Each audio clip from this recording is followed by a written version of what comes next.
So instead of Galaxy, which I played last year at Twice 2016, rather Star Ocean Relay, it's Earth mode.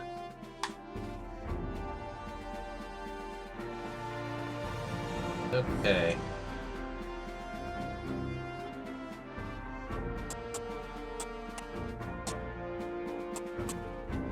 I didn't give a countdown yet, so...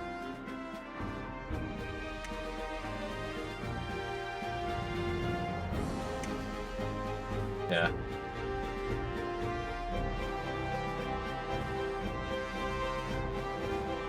Okay. So, let's get started in the countdown in, let's see, 5, 4, 3, 2, 1, go! So this is Star Ocean: The Last Hope. This was originally released on the Xbox for Earth was on the brink of destruction.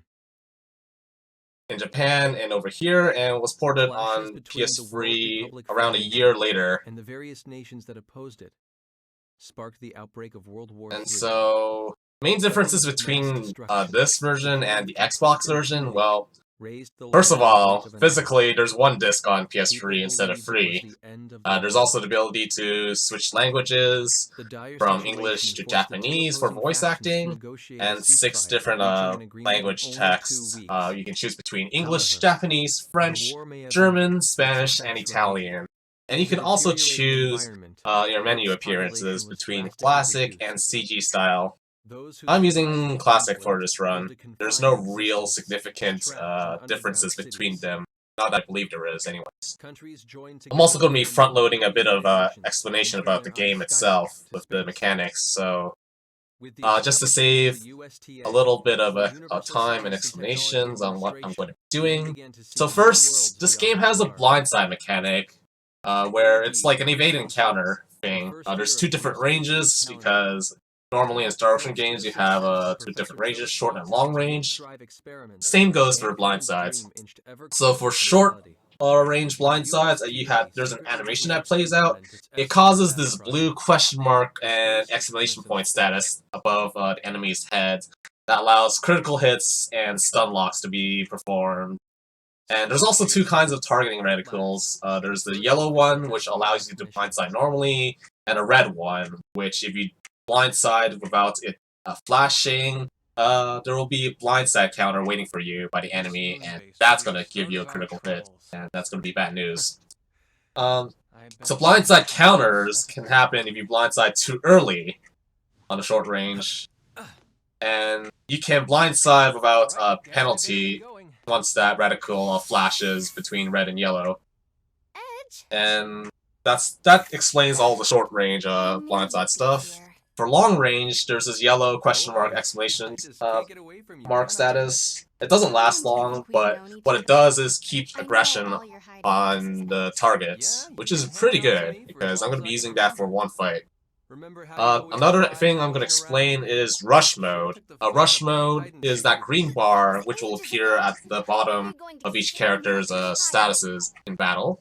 It goes from 0 to 100, and you press square to activate it when it reaches 100, so what it does is it makes your character immune to being staggered by enemies. You can attack faster, cast spells faster, and you can deal some critical hits this way. Because normally, without the passive skills, you can't inflict critical hits outside of rush mode. And there's another part of rush mode that you can do. If you activate it and use a skill like right afterwards, you can activate what's called a rush combo. It's like a limit break of sorts, with skills doing some boosted damage. And the character appears on the screen after the main one that activated rush combo. It's dependent on 2 factors. One is they have any skills equipped on the shoulder buttons, R2 and L2. And 2, the proximity to enemy. The closest character will be the one participating in the rush combo. After a few minutes of cutscenes, we are launched to Battle Simulator, which we're going to skip because naturally we know most of what we need to do for this run. And so, another thing I want to explain is the bonus board. So there's up to 14 gems you can slot in. Compared to Star Ocean 3, it's not a single bar, and there's no real penalty for being inflicted with a crit hit or being KO'd or something like that. You don't lose all of your board right away. There's 4 types of gems you can get. First of all, the most important one is the blue gem. You get 10% more EXP per gem, and you get it by finishing an enemy off with a critical hit with the character you control. The next one is yellow, which gives plus 10% fall per gem. You get it by defeating 2 or more enemies with the same hit or skill. I think it's a hit. And next one is purple at plus 1% HP MP restoration after battle. You get it at the end by finishing off an enemy using only skills. The last one is green, which gives plus 1 party SP at the end of the battle. You get it whenever an ambush appears, which is like a encounter wave mechanic in this game. First battle in the game, we'll be showing off the blindside mechanic. On Earth mode, it's a little different because... let's see. You can finish off these guys in one blindside combo. Compared to Galaxy, I usually do a charge attack. Oh, that's bad. We want to farm as many critical gems early on as possible. And I'm going to be pretty much playing this as if I were going for PB attempts, with exception of safety saves. Because I want to show off this game as much as possible if I were to go for a PB. So I'm not going to be grabbing things like Storm Blade or safety equips. Just going to go mostly all in. Because this game has a risk to hard lock or soft lock. That's why I'm opting to use safety saves here. So first battle we used Edge, and second one we use... And forwards, we get Raimi. Let's change beat status. What beat does, it's like this kind of a battle mode, where you have 2 different modes. You have Strike, which is offense oriented, and Burst, which is more defensive oriented. We're going to be using Strike for the early game, and towards the end we're going to be using Burst. There's no reason to use Neutral because Neutral only affects stats. Strike has some passive things that affect offense, because the first one is you deal more damage if they're blindsided, if enemies are blindsided. But we don't level up beats enough in order to pretty much get its full potential. We just use whatever beat level 1 gives us. Same with Beat Burst. Its first passive ability is increased critical hits rate during rush mode. Let's move along here. Avoid enemies. So enemies in this game appear on the overworld map, much like Star Ocean 3. And as you saw earlier, Star Ocean Blue Sphere. Uh-oh, with bats. So we've got a wide range of enemies, from bats, gerals, bees, spiders. Well, this world is full of insects. Uh-oh. Well, that's bad. Well, I can still move on. But I think I'm gonna fight this encounter. Just to be sure. Since it's Earth mode, I'm not too worried compared to before. For Galaxy, it's a little more riskier.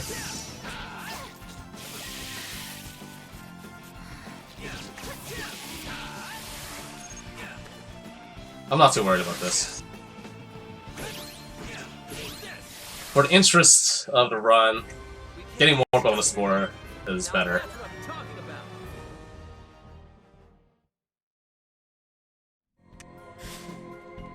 And it's okay if Raimi gets KO'd here.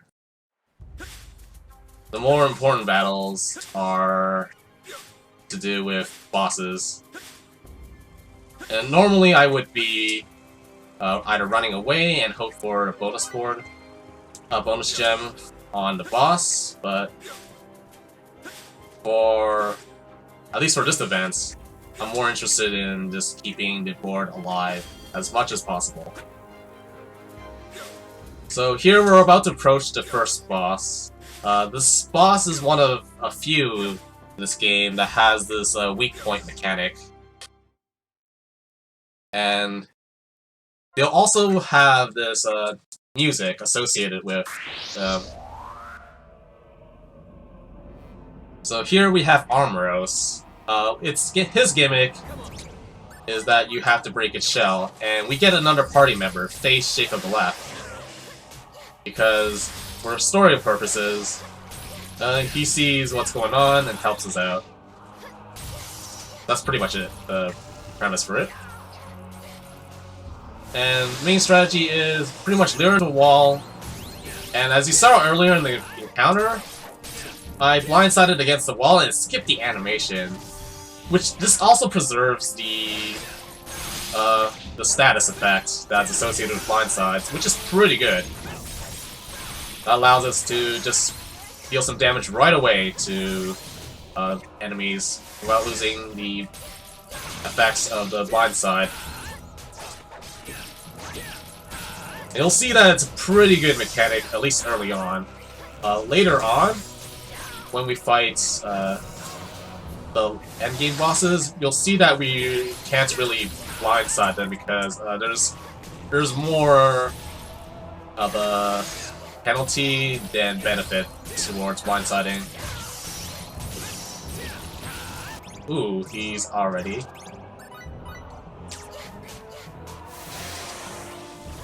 Since this is Earth mode, I'm not used to having these bosses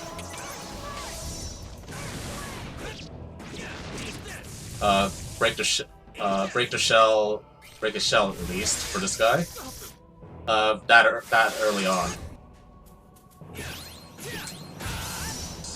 So he should be dead somewhat soon. Well, that's okay. We have the minimum amount of bonus gems, and we got a bonus gem from the guy anyway, so it's fine. So that is Armoros. Pretty straightforward boss. Once you deal enough damage to the shell, his weak point opens up, and just pretty much weakened.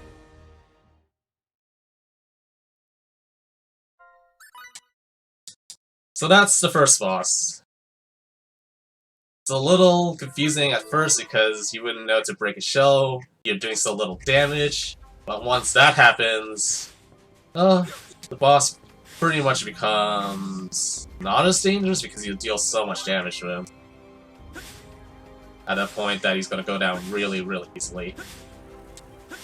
So the chests I grab here are for the bare minimum amount of EXP and party SP we need for future menuing.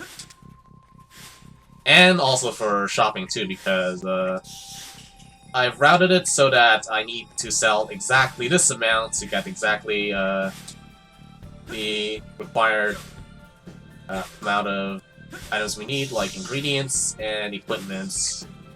Because I'm going to be doing a little bit of item creation very soon. That's going to set us up for pretty much the majority of the game. I'm playing this on the PS3. I should highlight a few more differences, but I'll highlight them a lot further I go on, because there's going to be a little bit of significant differences, especially on the next dungeon that we go to between Xbox and PS3.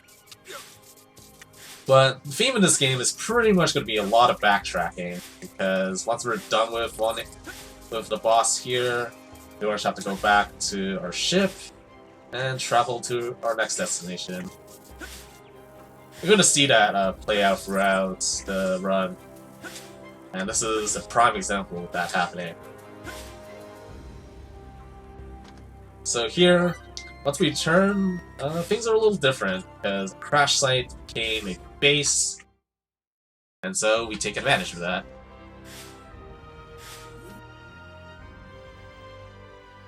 We're grabbing a few things. Grab this chest here, and grab this thing too. gonna be leveling up passive skill with Raimi here, cooking, because that's the item creation we're gonna do. We're also gonna unequip her short bow, because we're gonna be selling that very soon. So, with space has been built by our alien friends, the Eldarians, who are pretty much Earth's first ally, because this game in timeline is set 20 years before the events of Star Ocean 1, making it the first chronologically. So here I'm going to be selling fresh sage, defense seeds and seaweed, short bow, and all these items here. Buy the Eldarian bow, the next weapon for Raimi, which is good because it has a critical hit factor initially, so...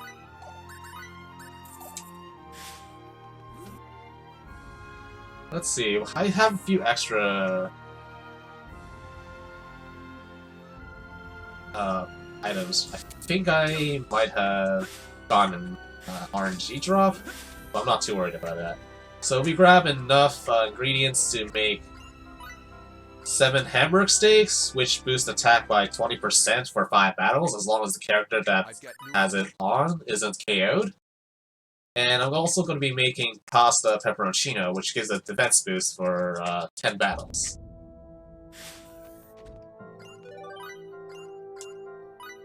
Here we grab a monster gem from jewel from Maze.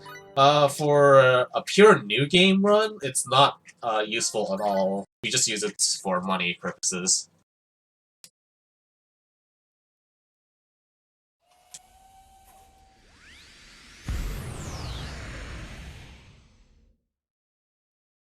And here we finally get our ship, the Calnus. Because we've been given control of it. And we've been given a mission to go to our next planet. But first, before we rest up and arrive at the next planet, let's do some item creation. So item creation in this game isn't as RNG heavy as in the previous game, like Blue Sphere, Star Ocean 2, Star Ocean 3. Like, what little RNG is there is with inventing recipes, how early you're going to be inventing them, and whether or not you'll make extra copies of an item by chance. So let's see if I get an early recipe invention. That's kind of late. So we need to invent recipes before we can actually create some items. So such as pasta pepperoncino, which I mentioned earlier, and the hamburg steak. I need 7 because that's the bare minimum we need. Oh, I made an extra. That's cool. So that's the RNG I was talking about with item creation in this game. Doesn't waste that much time. It's actually nice to have an extra hamburg steak. So I'm not too worried about that.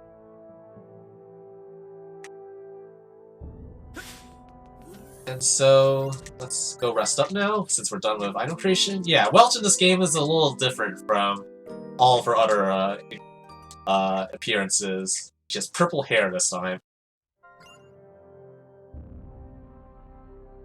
Whereas in every other game, she had either blonde hair or pretty much rough blonde hair.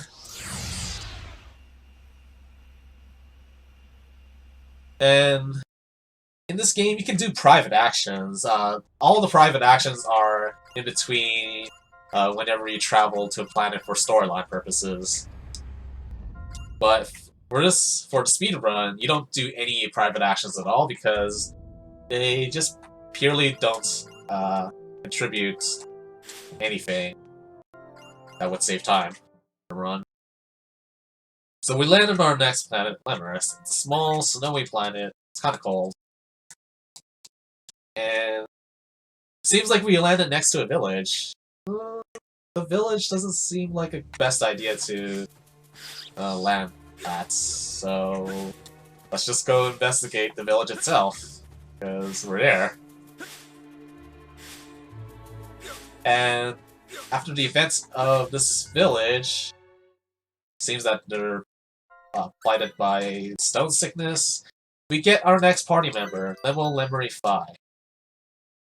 She is a 15-year-old symbologist, first pure spellcaster. Phase is kind of a hybrid between a spellcaster and melee, but he's more spellcast oriented. Raimi and Edge are more physical type characters, and they'll pretty much be dealing the majority of the damage for the speedrun itself. And after we get level, we're gonna go investigate the source of stone sickness. So here is Alnair Citadel.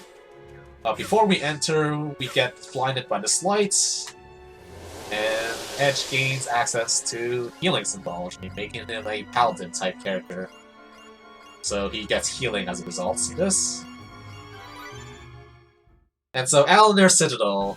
This dungeon is a little bit different on the Xbox version because, well, first significant thing is that there are enemies on the outside part of the dungeon on Xbox, whereas on PS3 they're no longer there. Second one is the boss itself. The boss in this version of the game has friends that we need to take out. On Xbox, the boss itself doesn't have any ads. So that's a little good thing about that. So we need to grab these shining stones, which are required to progress with this dungeon. So these shining stones are those green orb things that we touch on those pedestals to get them to rise up. But not all the pedestals will have this green gem, so we need to grab all the chests in this dungeon that have that shining stone here, because we need exactly this amount of shining stones in order to reach the end of this place. Here's a second one here. Chests in this game give experience and party SP, so you'll notice that we level up from chests. So, on these outside parts, the ramparts, you'd be seeing enemies on the Xbox version. But I'm just glad that they changed that so that the PS3 version doesn't have that, because I would be pretty annoyed if I had to dodge enemies through that area or through those areas.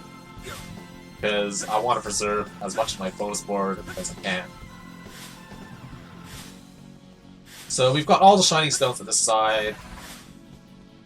We don't need to, like this, rise this pedestal up, because it's actually not required to get to the end. And we grab this shining stone here, and start using up our shining stones to light up these pedestals.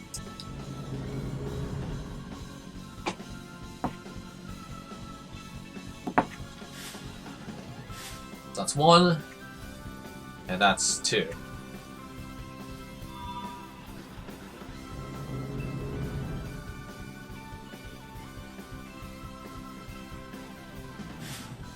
And the third one here. So, I'm most likely going to lose my bonus board throughout the run. And the main culprit for that is probably going to be these lizard guys. Because these lizard guys are fast and have large hitboxes. And so, running into them isn't a good idea.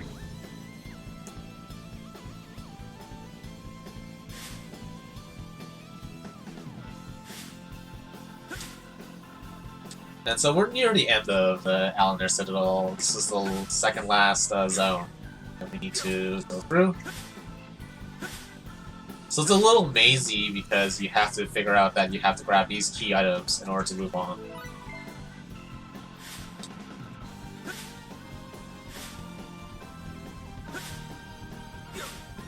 Okay, so I'm going to be making a safety save here because the boss here can be a little difficult, especially at the levels I have now, because I haven't fought any battles, I haven't grinded at all, and especially on Galaxy mode and higher difficulty, this boss can be a big run-ender if something goes wrong.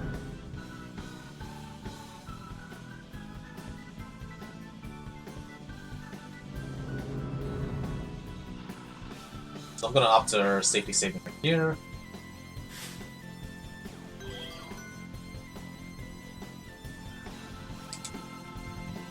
Saves here take quite a bit of time to go through, but in the interest of events like this, I'll be opting to do it. So for this menu here, let's use up our Hamburg steaks on Edge and Raimi. Equip Raimi with the Eldarian robe we just bought, change the beats for Phase and Double here, and set her AI here, and everyone else's AI, because we want them to take care of the ads that this battle will have, while Edge focus fires on the big guy, the Dragon Meat. Here he is in the flesh. I call him Cliff Fitter because from SO3 because he pretty much has the same moves as Cliff in that game. Uh-oh. So having him focus fire, that is kind of bad. And that's not a good start. That's definitely not a good start. So having him rough me up in the beginning there is a sign of bad luck.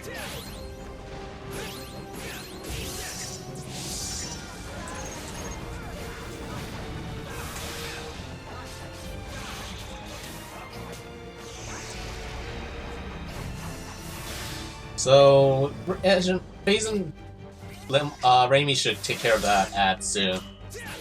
So once they do that,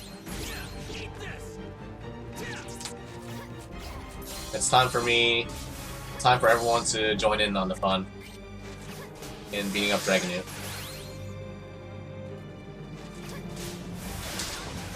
Unfortunately, he kept aggroing, but should be fine now.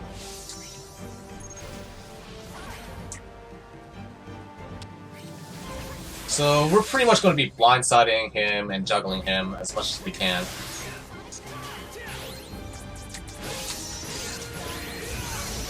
Once we have this down, we can start comboing.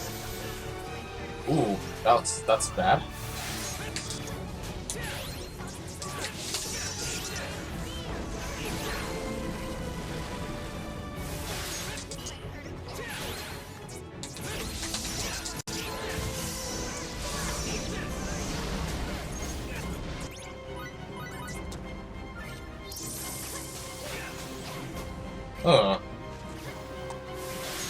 So his most dangerous moves are that drill spike-like move. And his Sphere of Might.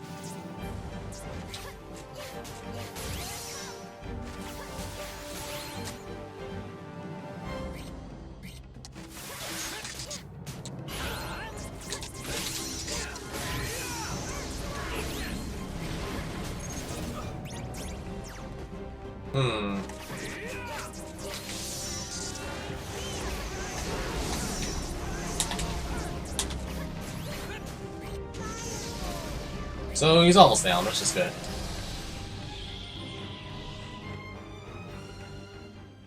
I'm sorry.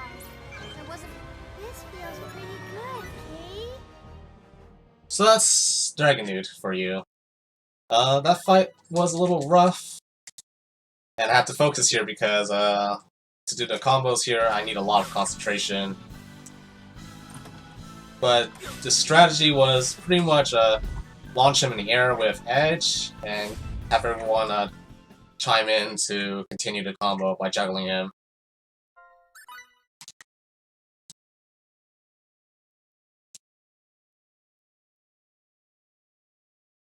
I don't use previous saves for this game, because for new game, you can't have anything with you. So no monster jewel data, none of that sort of stuff.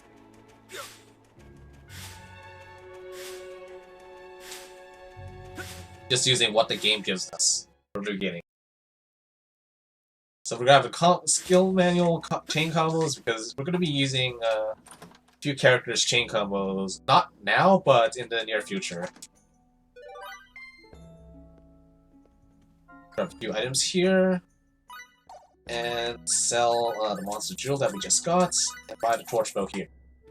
Because the torch bow, the next boss is going to be weak against fire, so that we want our main damage dealers to at least have some kind of fire damage.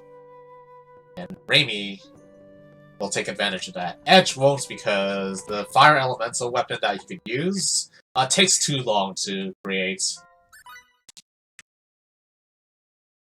And it saves more time if we just get the next weapon in the dungeon. Which isn't fire elemental, but it's enough for our purposes for speedrunning.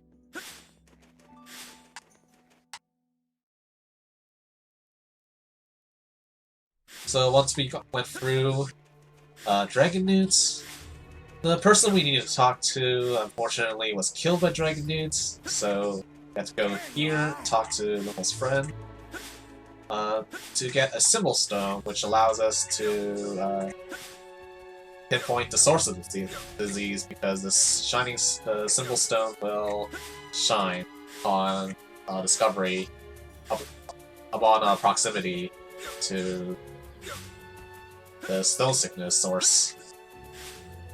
Now we're just gonna head back to the village, find out what the source of this sickness is. So we're pretty much backtracking in this sense, but through another way.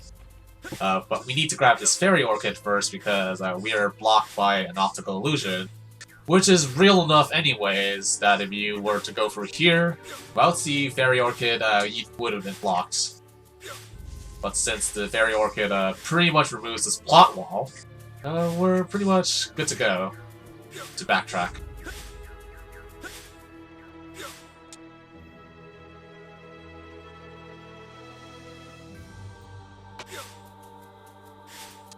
Get stuck behind that.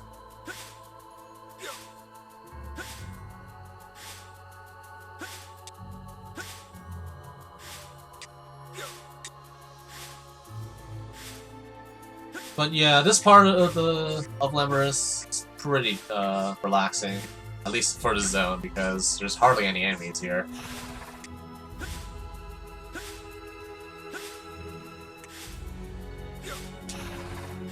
So, after we have to get past these nerds, go back to the village, talk to the Elder, which is Little's grandpa. Find more about the source. So the main thing about Earthrun is that fights do go a lot faster.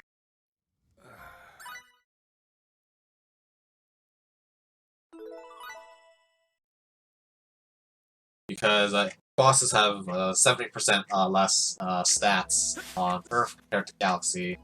So naturally, they're weaker, they have less HP.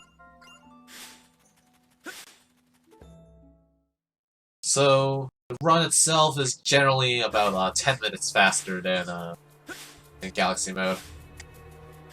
So my PB for this category is a 233. My Galaxy PB in comparison is a 237.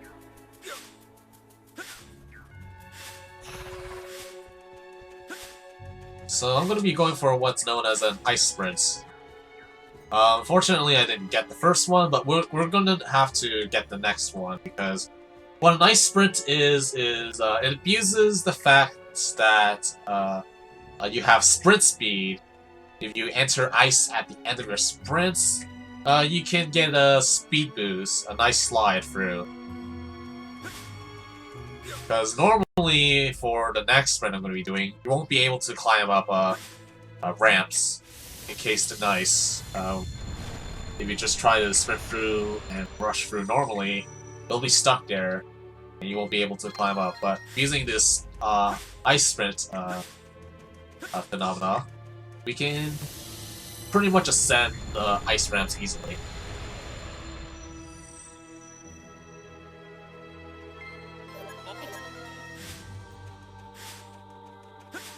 So, turns out we're not the first people to arrive here on the ship. This big ship was here before us. And it seems like it's the source of all these foreign-looking lizard dudes. They don't look like any of the villagers at all. Thanks for the good luck, everyone. Ooh, that tiger. He was hungry, but got through.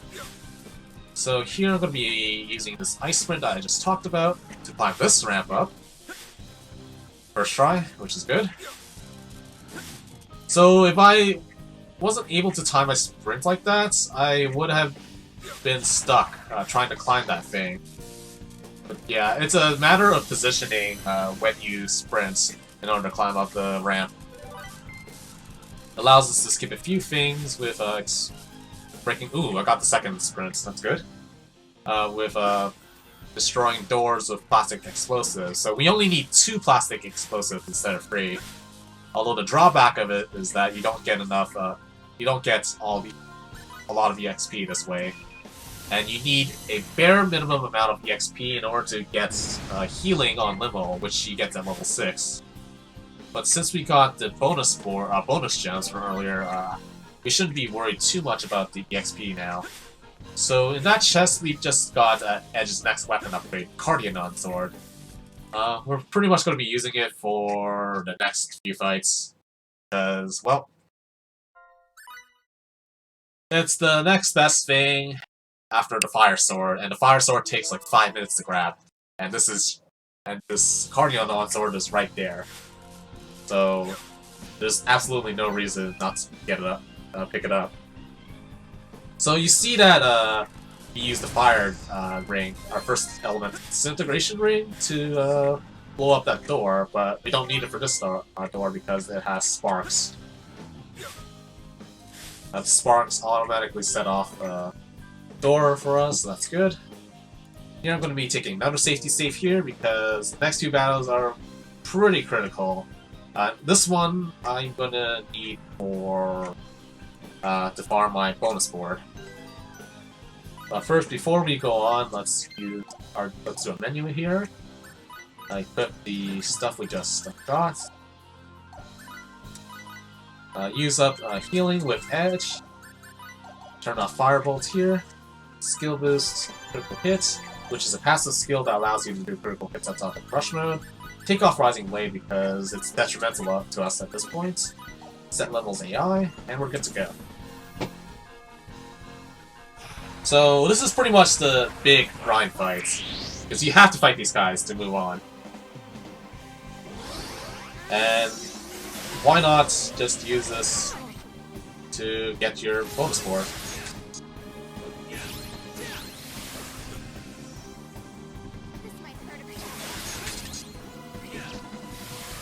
Alright, it's fine. I'm not gonna use Raimi for the next fights, because she deals a little bit too much damage.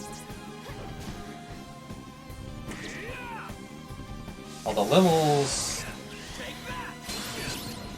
in a tricky spot right now. Gonna have to aggro some of these guys.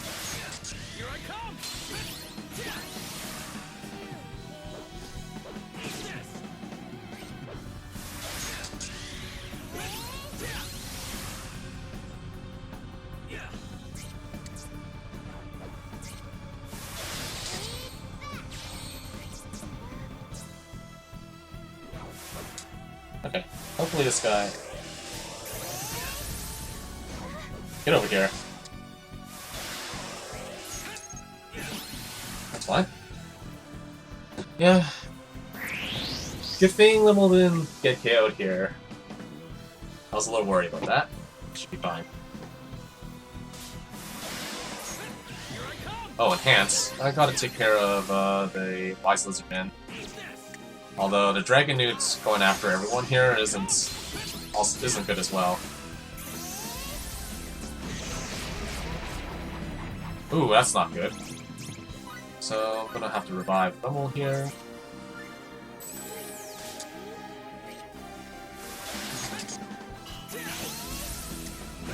Turn off AI.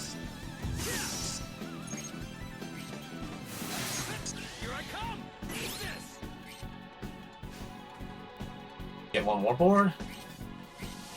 because I like the bonus board. There we go. That's the grind fight. We can't get stuck here. So we filled out most of our bonus board, which is pretty good. Diligence, diligence. This feels Because it allows us to deal more damage to our upcoming boss here.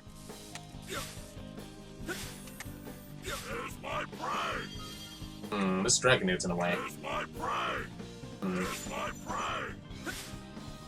There we go. So we use a heal point because it's right there.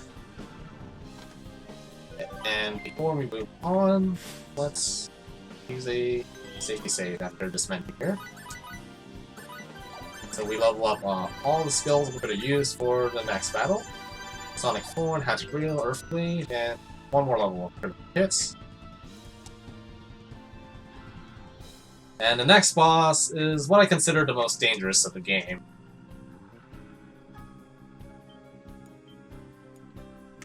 Turns out he's the one that's actually the stone sickness, the source of the stone sickness. So we must beat him up.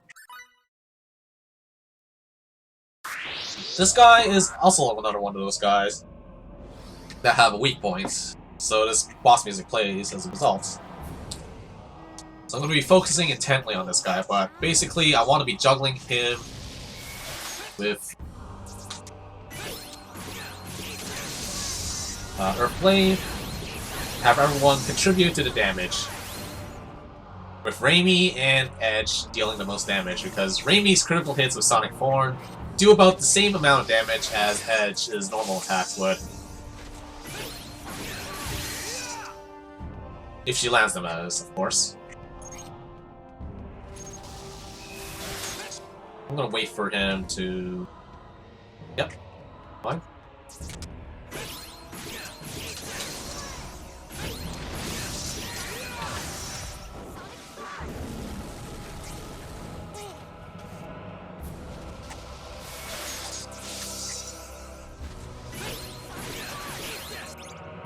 Okay, so use some blackberries on Raimi here.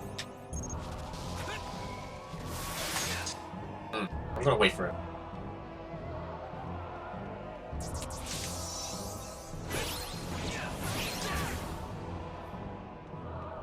Because my range was a little iffy. So you want this guy to use Dragon Tornado because it baits out his weak point, which is attached to his tail there. So once he is rush mode on, you pretty much try to bait out a few skills. Ooh, Freezing Circle. That's good. So Freezing Circle happens when he has less than 58% HP left.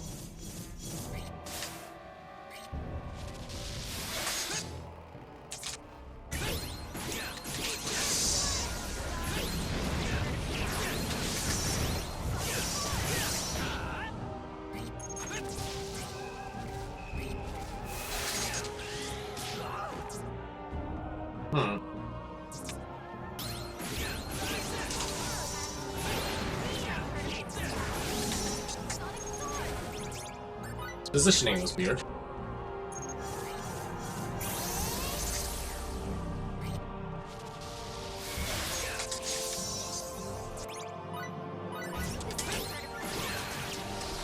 Oh, wow, he's already down.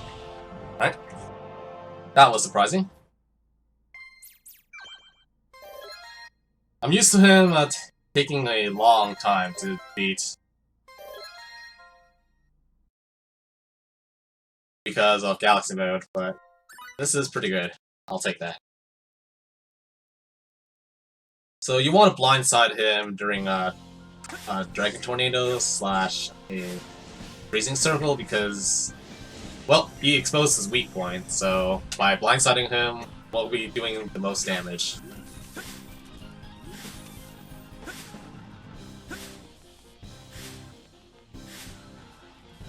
So after that, seems like all the lizard dudes and dragon dudes disappeared. So that's good, right? We got rid of everyone. All the bad dudes. So let's return to the village and report our victory.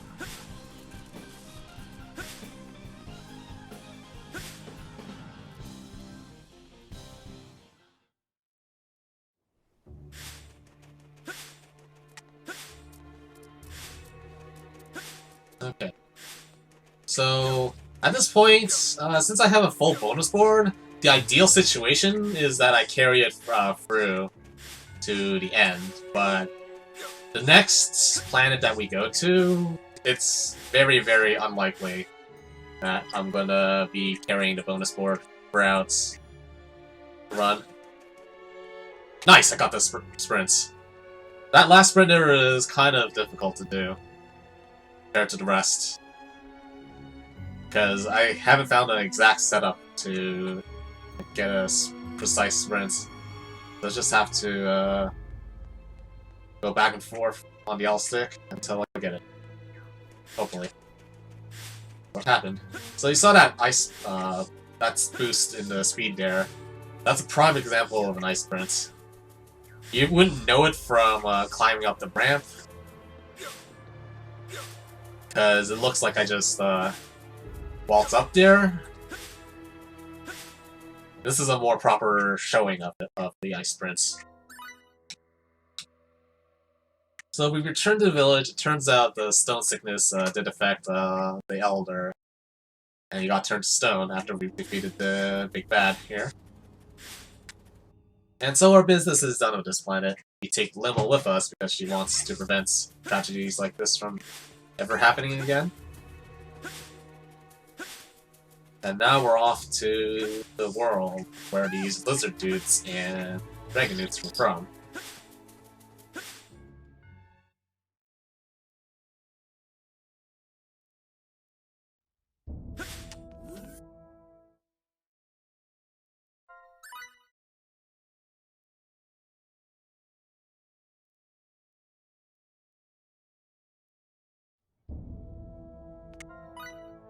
So, we're off to our next planet.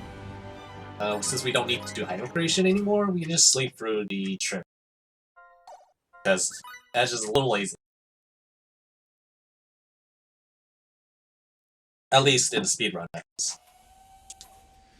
All Edge wants to do is get to the next place.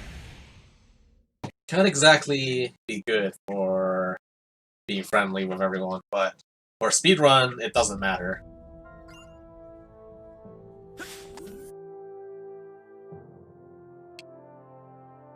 Oh yeah, one thing to note is that as you get more party members, you're gonna need to assign them to rooms. Rooms are purely just for private action purposes, and don't contribute much to the speedrun. And how I arrange the party members to be roomed up is by design. It's to optimize how fast the menuing goes there.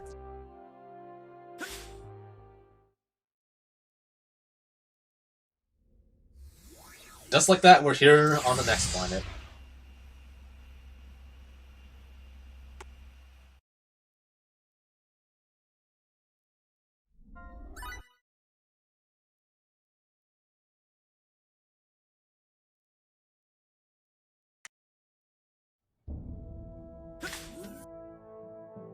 Oh, and I should probably do a menu.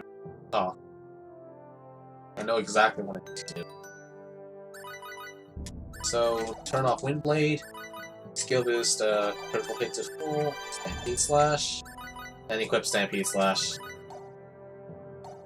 That's all I need to do for that menu.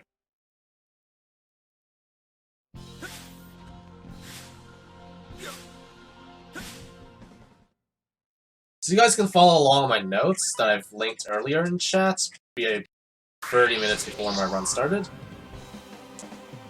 I'm pretty much doing almost the exact same strats I'm gonna do in the notes. Ooh.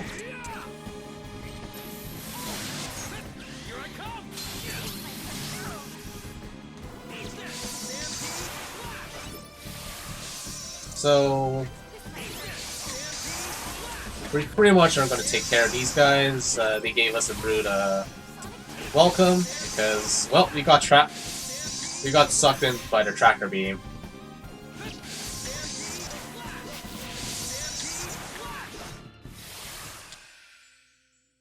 All right, nice job.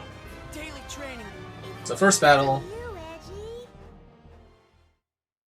pretty straightforward.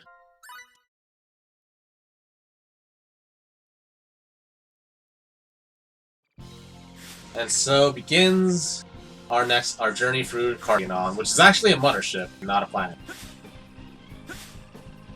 So we've got a lot of robot dudes, a lot of soldiers. And dodging these guys is pretty difficult to do with everything, like all these guys, because there's just so many enemies. A lot of them are fast, or are really large, and they can surprise you at any moment. So I'm not going to be surprised if I lose the bonus board here. Here we grab our next elemental, Disintegration Ring, the Thunder Ring. We use it to blow up this terminal. Ooh. Should have, Can I fight this? I think I can. I'll do that, actually. There's not many guys.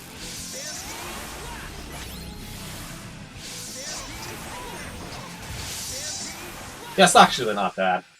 Good thing I fought it. But yeah, after breaking these terminals, you can recharge your Thunder Ring. Although, if the event trigger didn't pop up until it's too late. I could have charged my Thunder Ring at another terminal I break later. I think that was a better decision. But instead we fight these guys. But yeah, you can get stuck behind the most random things in this game. Like those little divots there, you can get stuck behind those. So it's pretty annoying. This is on PS3. There's two versions of this game, one on Xbox and one on PS3. The one on PS3 is the version that everyone runs on. And there's a couple of reasons why we like PS3 version, but main ones are it's just on one disc, and mechanics are a little bit better. So we're going to be doing a little bit of shopping on this vending machine. Buy some fresh stages, as much scrambling units as I can. 7 of them, that's good. And then we can move on.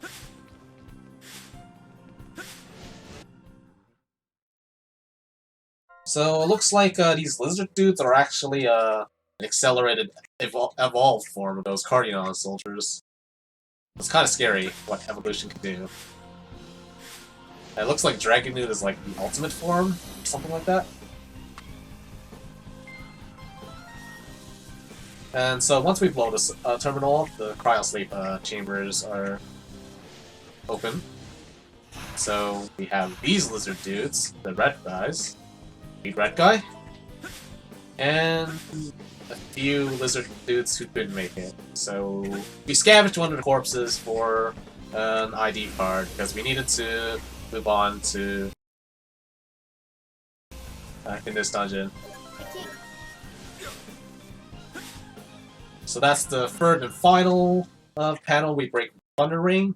The Thunder Ring comes with 2 charges initially, and the Fire Ring that we got earlier started with 0, so we had to go to that pigeon lady to recharge it. Since we break 3 things with the Thunder Ring, we have to recharge it at least once. Okay, so lizard dudes here are not very nice, but we can get through them easily. Okay. I had to look at that robot and see where it was at. So, let's see. Ooh, that's not good. That's not good. That's not good. Okay. That robot was in the way. Thankfully, that robot's cooperated, but I almost got surprised by that Dragonood. Yeah, that room is pretty RNG on where the enemies are. If I want to preserve my bonus board, I charge straight through on a good run and hope that they're not there, but it's safer to just wait and see where the enemies are. But sometimes it's tough to do that because the robot's just so fast. So after this cutscene, we get our next party member, Bacchus D79. So it's pretty much our Robocop / Mega Man. Grab his attack bracelet, which we're going to be using from the run. What? How did he get me? Alright, so I'm not going to fight this. So there goes my bonus board. At this point, it's detrimental to fight encounters for keeping bonus board. So there we go.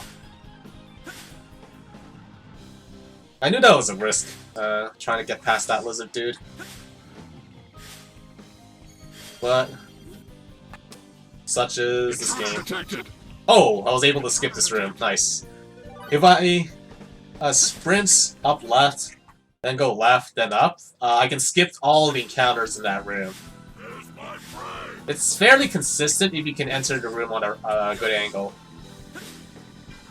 I'd say about 80% of the time you can pull it off. But once we go through here, get a chest, we'll do a menu.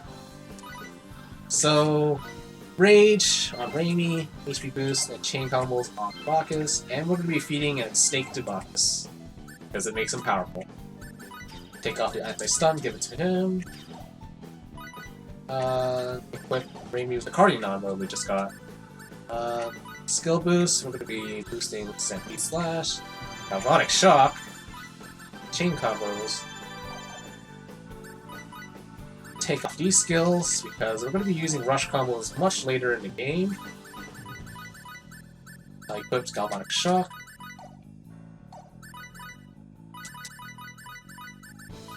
And I think that's good. That's everything we need to do. And we have to fight a series of force encounters. This being the first one.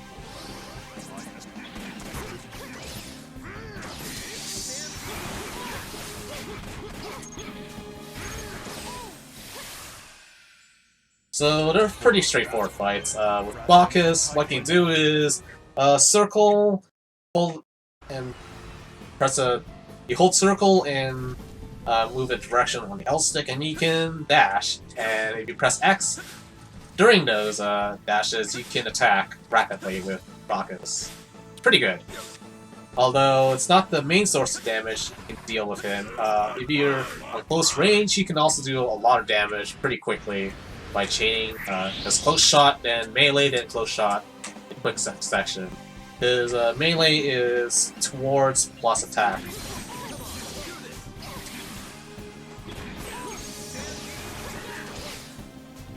And that's a little faster than sprint attacks. For a battle, rather an anticlimactic.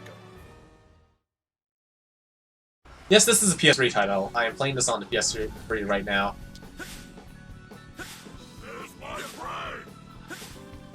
So that's the second battle. And the third one here, a little bit more tricky because we have to fight these dragoons.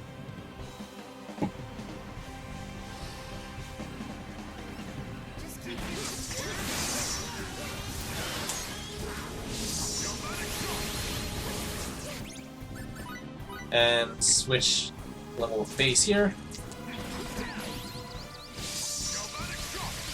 Oh, that's nice. Getting stunned there is actually pretty good luck. So that finished off that battle quickly.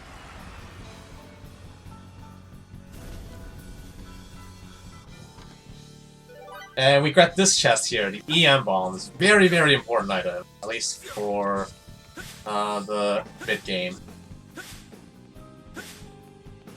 What it allows us to do is deal a fixed 2,500 damage. Pretty good, I'd say.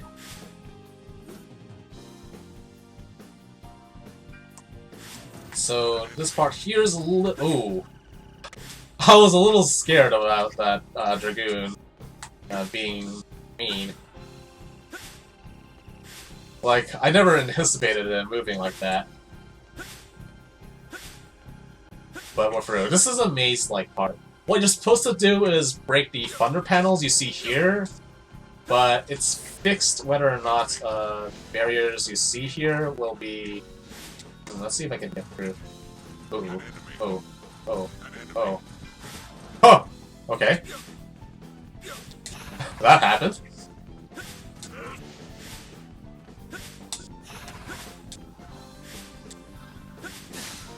Uh-oh. Okay, we got through. So, I don't want to get into at least 2 encounters here because I want to preserve my hamburg steak bonus as much as I can. Oh, that's not good. Well, that's one.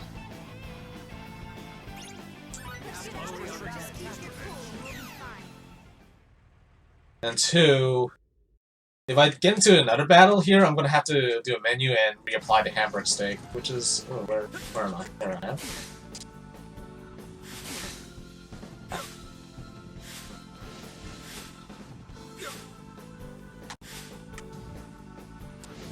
Yep. As the old adage goes, the 360. Away. Yeah.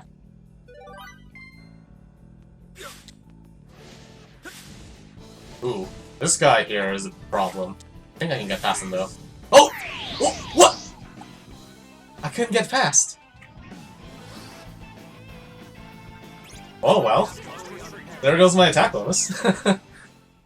But good thing I have the extra hamburger steak that I created earlier. So, in the case that this happens...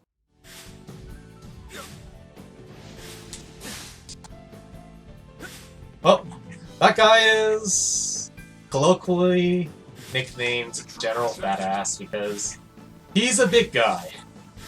And he likes to block your way a lot.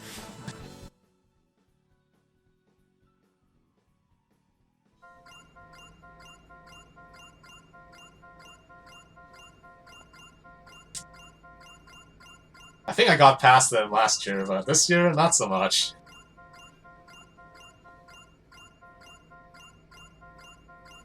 So we go through a lot of dialogue here because they never properly introduce themselves. And it takes a while for this elevator to go to where we need to go.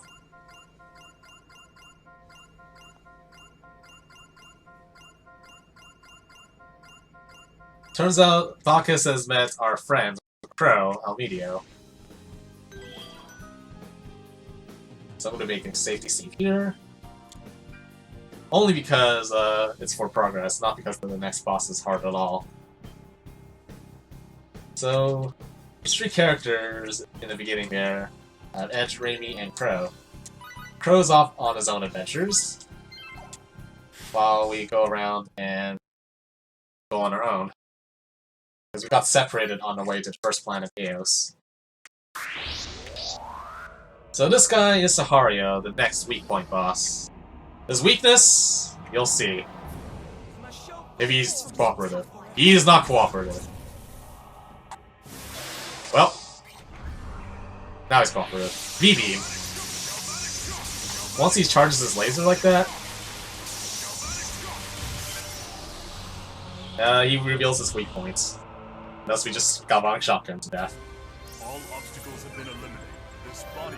Now that's what I'm talking about! Maybe now I can use some help. Useful experience indeed.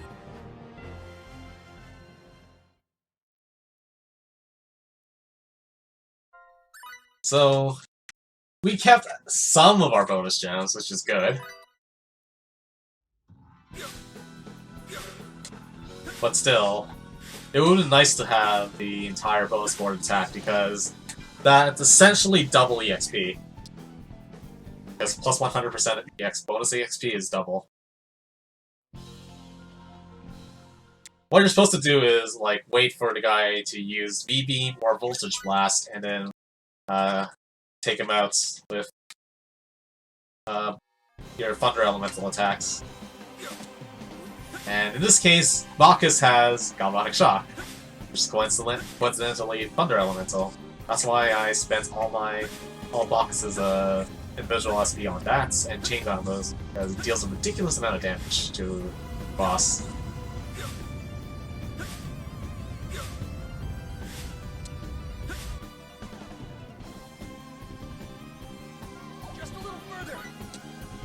And here, we're just 3 young adults and a 15-year-old who has physical capabilities of a young girl, dragging what I assume to be a 2-ton robot.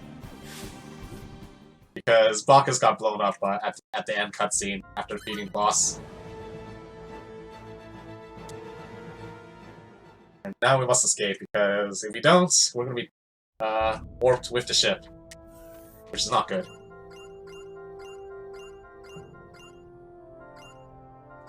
So we pretty much defeat the big bad here. Move on. Bacchus tells us to go to his own planet, EN2. Seems to be a nice place. We're gonna meet Crow there as well. Let's go.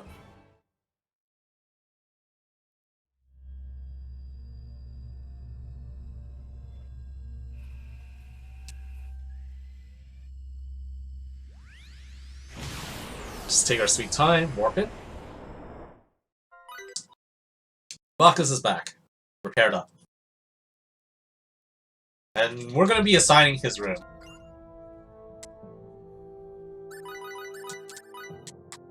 Room with phase, because edge room with phase, because that's pretty much going to be the most optimal part of how to room with people.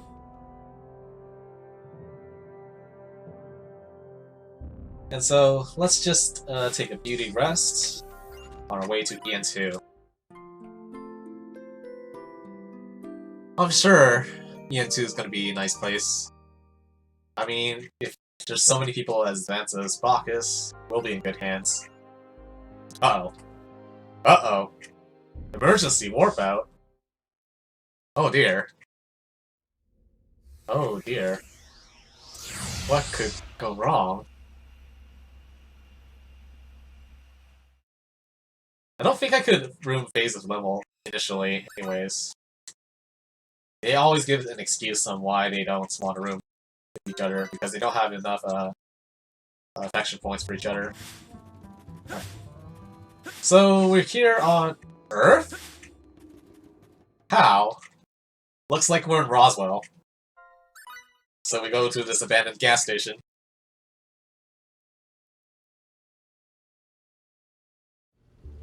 So this is definitely not EN2. This is Earth. But it turns out that this place isn't exactly abandoned. As we see after this cutscene, turns out we've been discovered.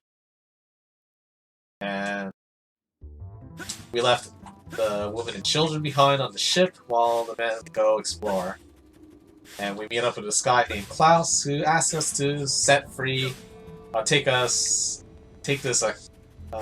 cat girl with us and leave this planet, because we're interfering.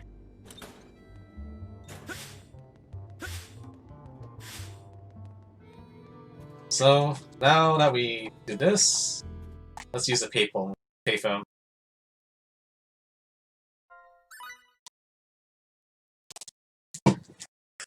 Okay, once we use the payphone, we're ready. Because Klaus sets a plan for us to get captured, so then he's gonna let us out, eventually. And so we can get back to the Calus, rescue Raimi and Limmel. Limmel escaped, so she's with us now. Raimi has got captured.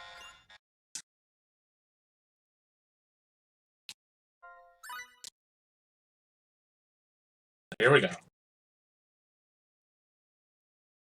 Yes, this is actually 1950s Earth. That's what era we're back in.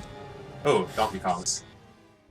Right. Donkey Kongs there are not fun, because they're large hitboxes. You've seen them in Blue Sphere. They're also pretty bad here. Ooh, Donkey Kong was right there. That was not good. Let's do a safety save here, then do a menu.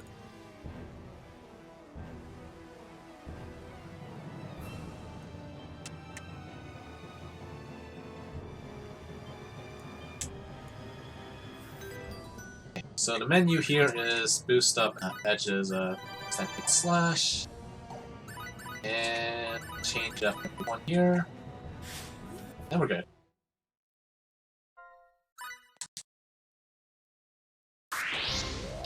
So this guy is the genomic beast. This guy was attacking the cat girl we need to rescue.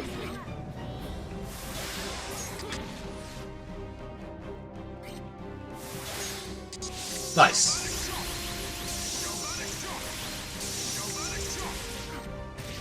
Ow.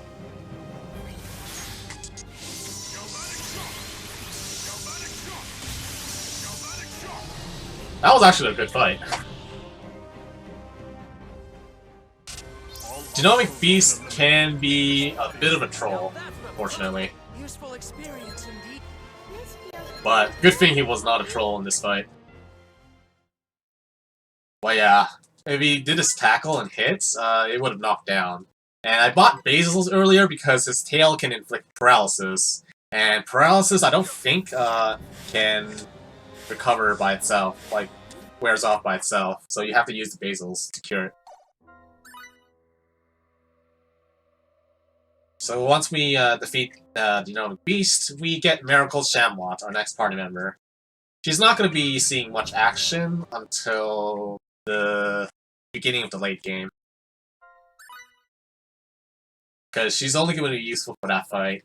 And in the mid game, she'll be there to pretty much soak up the XP to prepare her for that one fight. So we rescued Raimi now. So it turns out Klaus's wife, Mila, is really insane. And started playing with our advanced technology.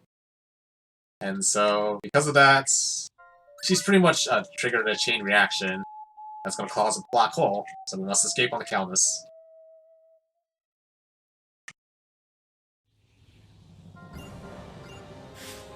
Before we escape from here, ooh, it's these guys. Okay. That guy blocking the way wasn't good. And since camera in small rooms isn't very good, it's kind of hard to see where everything is. Good thing he moved out of the way. So we grabbed the compact sun bomb. We're going to be using one of them for item creation purposes.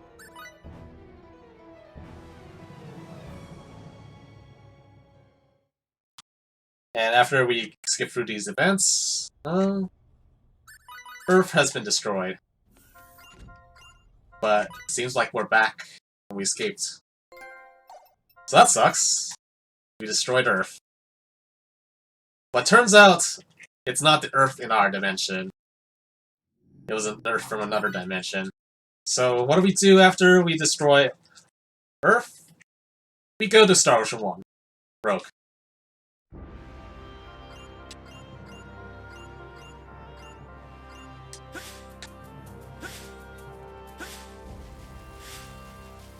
And here begins the mid-game. The Star Ocean 1 part. I'm playing on the PS3 version.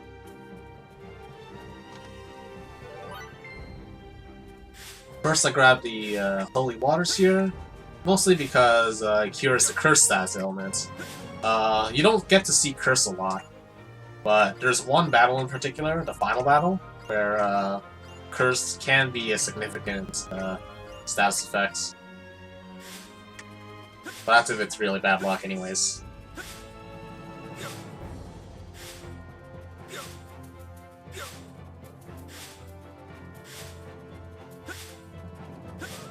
So yeah, Rogue here, it's pretty beautiful. It has a really good remix. This is from the first game. This is a remix of Past Days. Very scenic place, Rogue. Although all of Rogue in this game is confined to the Australian continent.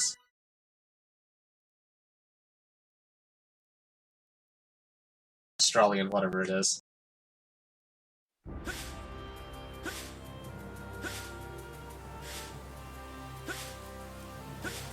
And on Xbox, it's the place where you need 2 different discs simultaneously. Because you'll need to disc change in between a zone transition in Rogue.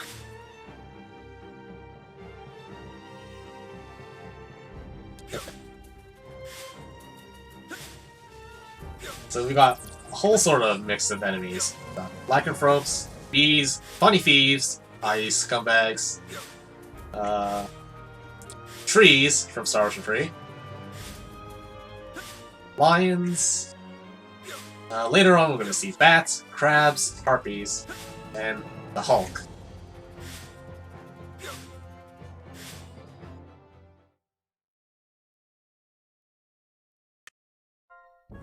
So we arrive at this town called Tashroy. So it seems like when we go further on, there's these cultists that try to kidnap this Featherfolk lady named Sarah. So Edge pretty much beats him up, rescues Sarah from that.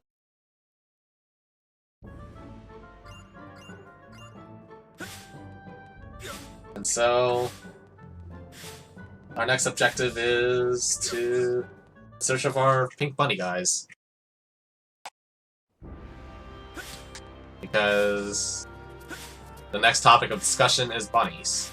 We need to ride a bunny in order to progress through the game.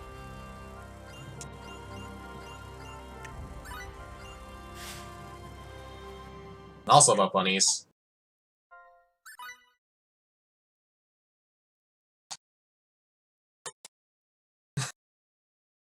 There we go.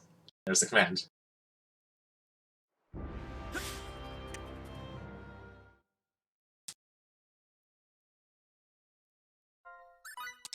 So we talked to these guys. These guys are nomads. They're living outside the village for now. They know all about bunnies. So we get bunny reins from them. So let's go find a bunny right now.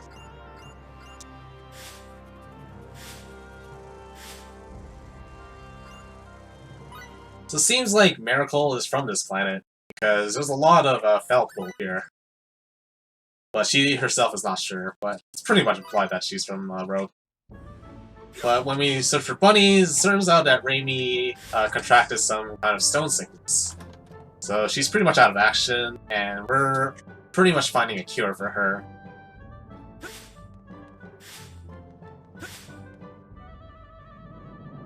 So at this point, we have to go to another city via this ferry. Oh, that was weird. And it turns out the Featherfolk lady we rescued, Sarah, she's the key to help us get a cure, because she knows the king, Astral.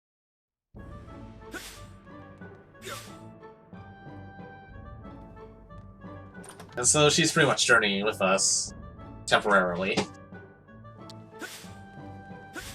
But before we go talk to the king, we buy 2 pumpkin extracts. Because pumpkin is also another one of those nasty status ailments that the final boss can inflict. What pumpkin in this game does is, it literally turns you into a pumpkin.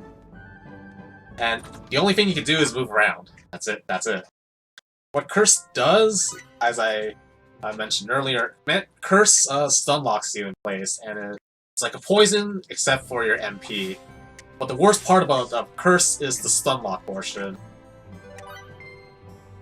I'm going to be doing safety safe here because there's a fight up ahead that's kind of bad, but it's not much of a problem on Earth, but it's still bad nonetheless.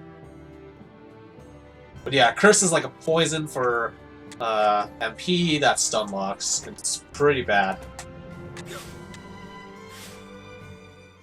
Another status ailment that I worry about is Fog. If you're familiar with full active mode, it's kind of like that, but it's a detrimental status ailment.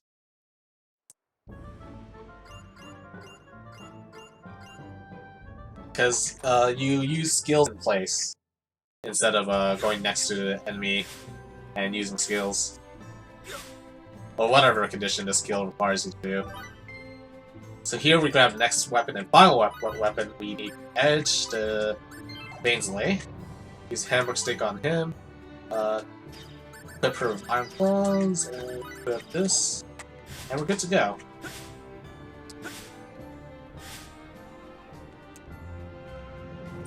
Because the next battle is pretty much a solo battle with Edge.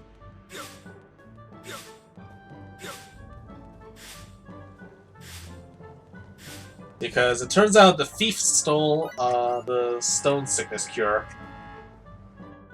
And our job is to get it back. Because the king doesn't know where the thief went off to. So we ask around town, naturally, where the thief went. So it turns out this thief holed himself up in the tournament in the Colosseum. Kind of conspicuous. that he'd be there.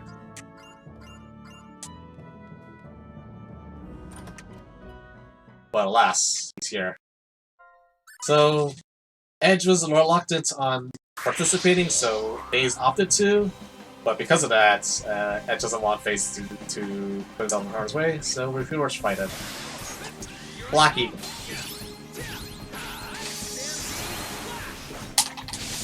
One crit, there's no crits hit.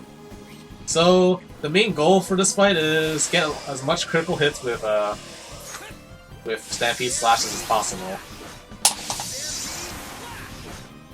No crits, really.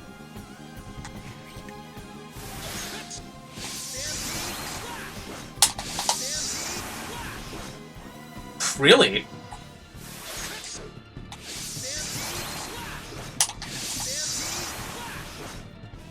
Wow, I've been getting unlucky.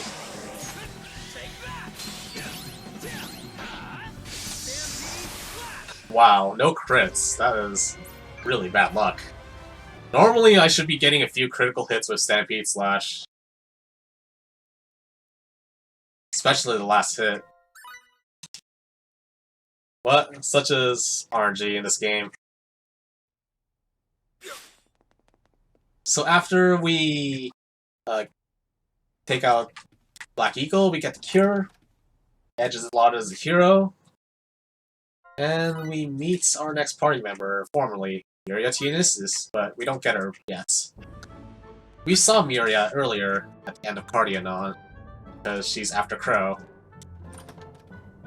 Seems that Miria saves Edge from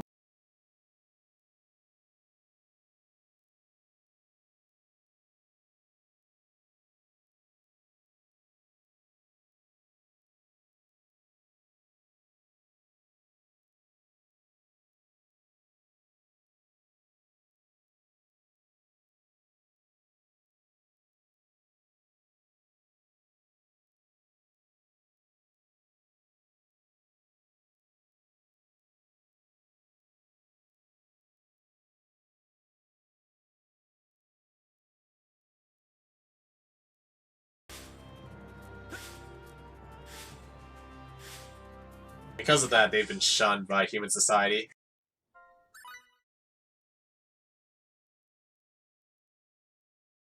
But here we are, where we seem to be normal.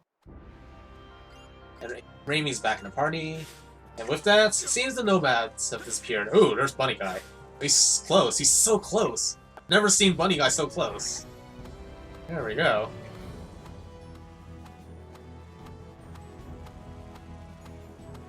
Did the audio skip or something? But yeah. Yeah, Edge was about to get mugged. So Miria just lit those bandits up.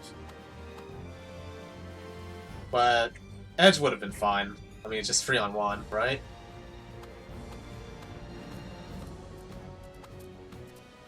So here we ride Pink Bunny Guy to get past these quicksand trenches. We don't need him anymore, so... See ya, Pink Bunny Guy.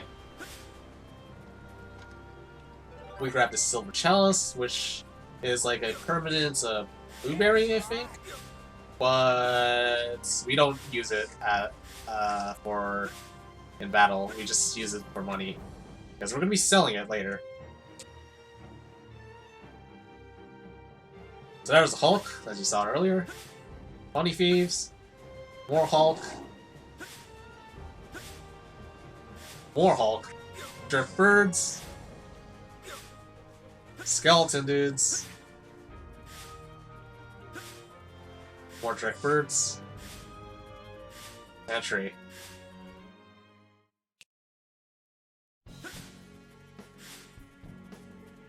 Here we grab a very important item, the Riot Potion, which allows you to use skills for infinite NP, but only for 60 seconds. We're going to be using it for one particular fight.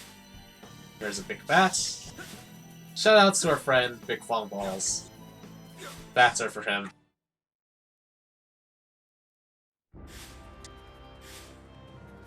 Got these, I forgot what these guys are called. Dryads?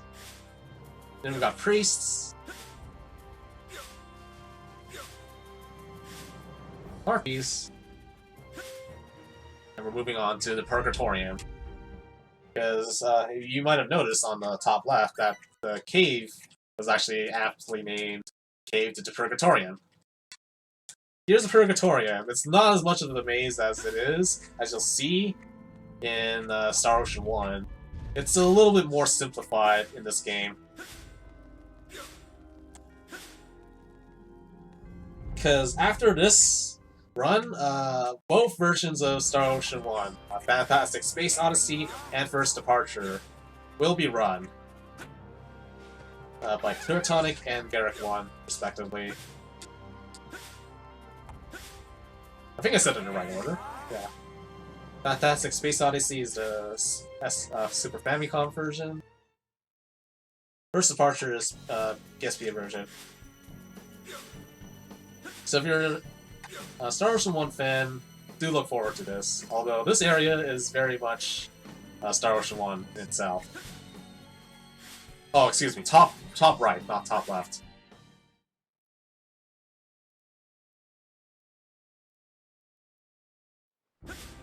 But yeah, we go to the other side of the cave to get to Trop.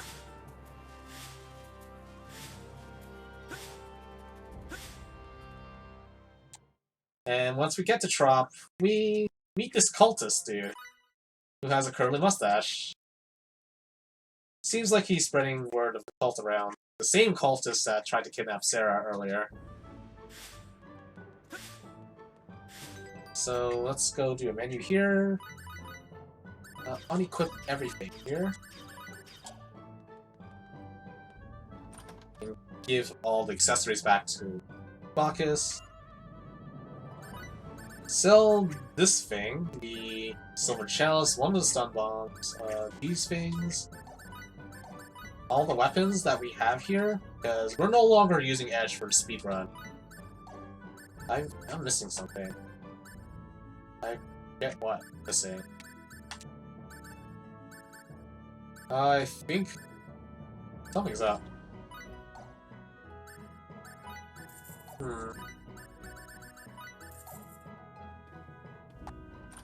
I'm short on some money. I don't know where it's coming from. Oh! I think I know. Did I not unequip this? Yes, that's what I forgot to do. That's... okay. Price is averted. I know what I'm missing. I forgot to sell the fire armlet. So let's do that. So somehow I forgot to unequip the fire armlet earlier. So if we didn't have the fire armlet, we wouldn't have been able to buy all the skill manuals there. So that's fine. So we got HP boost, we got some red herbs earlier that cure silence. And we also got chain combos and critical hit manuals.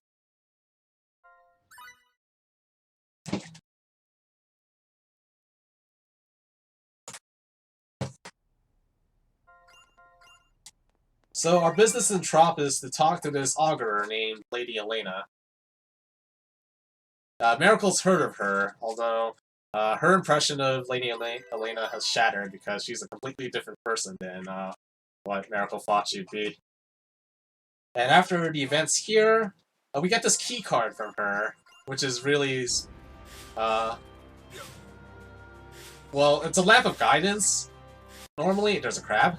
But it's really a key card for the Purgatorium. And after that, we get Miria T and Aces, our third last party member here. Grab this chest, and let's do some menuing here. Mind Flare to Miria, Critical Hit to Miracle Raimi, Chain Combos to Raimi and Miria. Skill Boost, we want a Skill Boost, HP Boost, Skill Boost, Critical Hits with Miracle Raimi. Mind Flare, max it out. Chain Combos to max. Ice Needles to max. A Void to level 4. Void with 29 O's. HP boost on these two. If I didn't remove the skills from Phase and Raimi, do so now. Then equip Common Impact, critical hits, and Ice Needles. I don't need a 6 cast of Ice Needles, by the way. And I'm going to do this as well. Set here, here. Those two here. This and beats. I'm going to change beats of Raimi and Bacchus because at this point, we're not going to be seeing much contributions on the blindside damage with Bacchus and Raimi. So that's why I opted to change their beats to from S to B.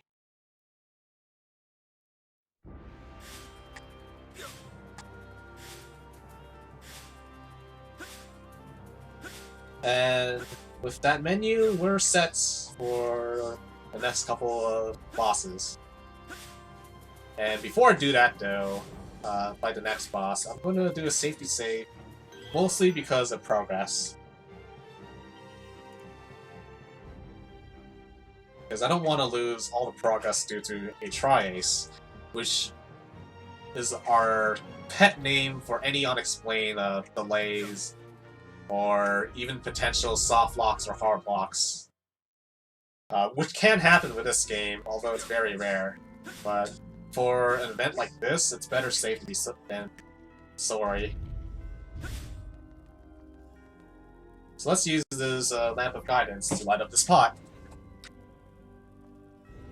It's lit. And with that, it reveals this area, which we felt a draft in earlier, but we couldn't really do anything about because we couldn't go there. But the Lamp of Guidance.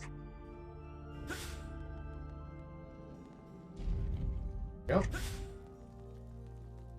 And Purgatory over here, it's still a bit of a puzzle fest, but it's not bad because you can do these puzzles without a guide, because these statues are pretty much your guide to getting through this area.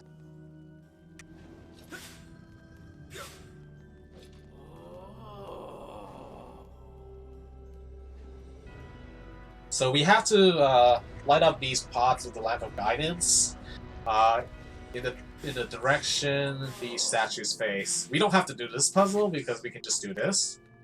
Go through these two doors.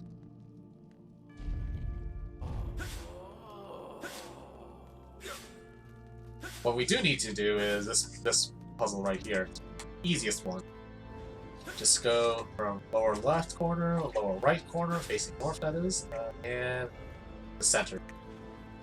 Because that's what the statues told us. And coming up is a boss fight that I'm going to be a little bit more careful in fighting because this guy doesn't have as much HP as he does on Galaxy, so I have to change up my strats a little bit. So this guy is the Guardian Beast.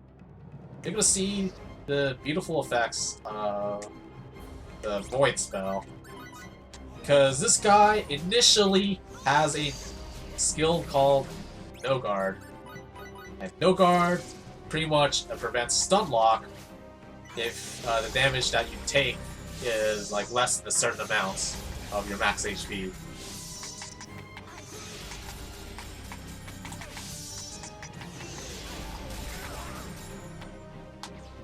Uh-oh. I forgot. Okay, so let's change up to Miracle. Use an EM bomb. This guy.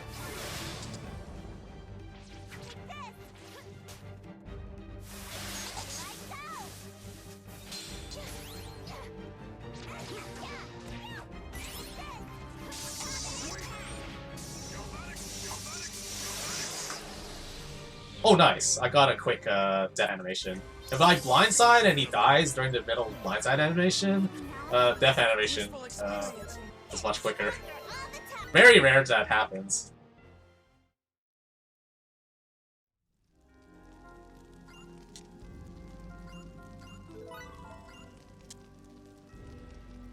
But it's so situational that you shouldn't really go for it at all times.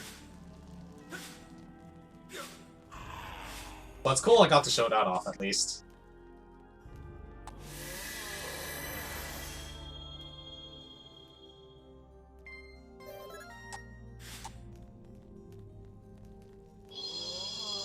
So we got our next element of the Disintegration Ring, the Light Ring. Guess how many charges it has? If you guessed 1, then you're correct. So that's a big disadvantage of the Light Ring, is that it only has 1 spell charge. Although it doesn't matter as much in the speedrun, but it matters if you're playing this casually, because there's a lot of chests where you need the Light Ring. It's pretty annoying having to recharge the ring over and over and over again, only because it has 1 charge. So this is pretty much one of the most complicated puzzle room in the game. Purely because you have all the pots arranged in some weird order. Let's grab this chest to be sure.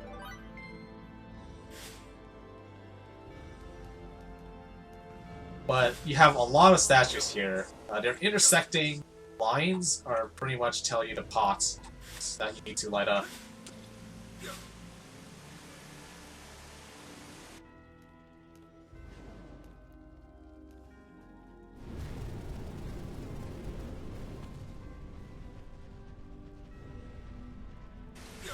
So that's the solution for this puzzle.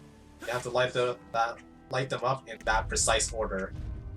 If you don't light these pots up in the precise order, your penalty is fighting an encounter. Fighting an encounter, in this place, it's not very good.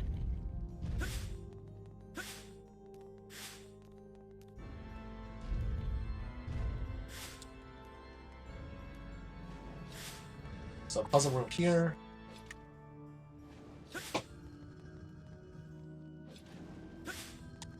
I agree, Garrick. It is nothing like the Purgatorium.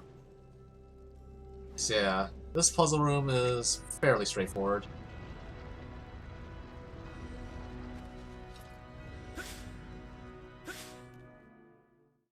Although the gimmick with that room in particular is the statue moves around much quicker.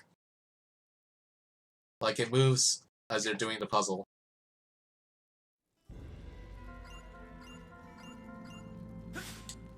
Yeah, it is nothing like the Star Ocean 1 Purgatorium. Which is kind of interesting.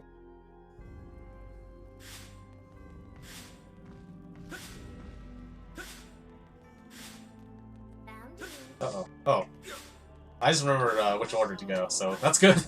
Because this one is, it's the last puzzle room in the game, but it's a very, very long area because, well, the pots are spread out in such a way that you can pinpoint their locations on with the cardinal directions, but it's kind of weird on where they're situated. So the solution is southwest, then north, then south, which is this pot here, east, which is here, northwest, southeast, northeast, and then west. That's the order I have to light these pots up in, because that's where the statues will point you to. The statues will point to the same directions every time, so there's no RNG involved in these puzzles at all, if you're wondering.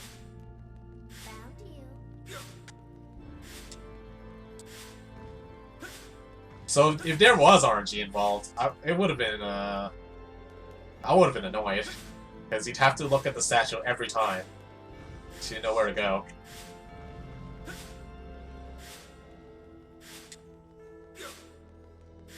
That's how I think about it too, Garrick. Of how they designed the Purgatorium.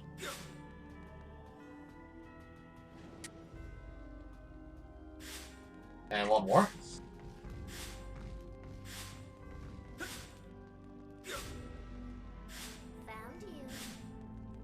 And these are succubus. These Crescent Moon flying enemies here. I'm sure Clear Tonic will tell you the adventures of the succubus when we get to it in Star Ocean 1. Yes, they are the succubi.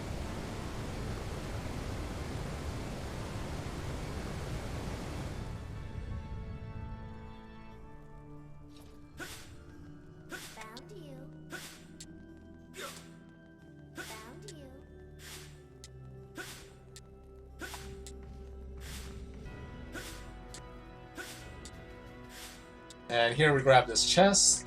Our next weapon for Bacchus, the Ancient Cannon. Because this place is actually very highly technologically advanced. I think we're good for the Avrock stake bonus. We should still have it.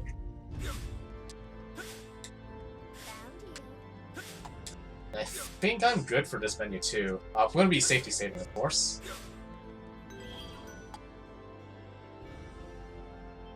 Because upcoming fight can be a little tricky if I don't execute it precisely, because this is the fight where I'm going to be using the rush combo mechanic, as I explained in the beginning of the speedrun.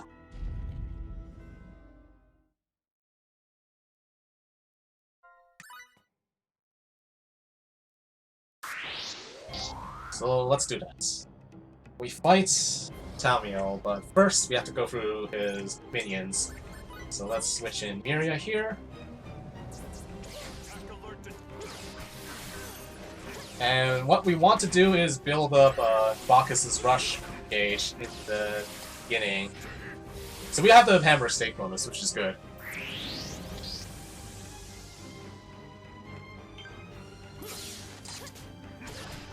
And I want to take a few hits intentionally because it helps drive up the bonus board. Not bonus board, the rush gauge. Even further with Bacchus. Yeah, like that. Really. Set up Mind Flare.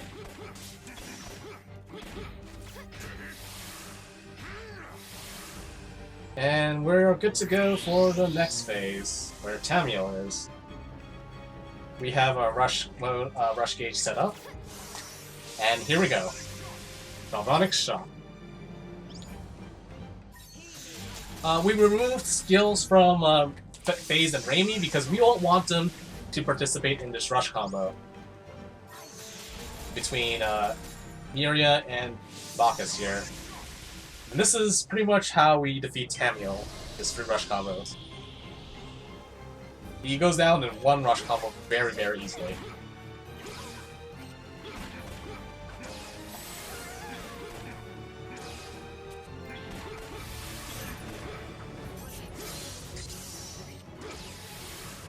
Okay, so we need to revive FaZe. Bring in Miracle here. And one more. There we go.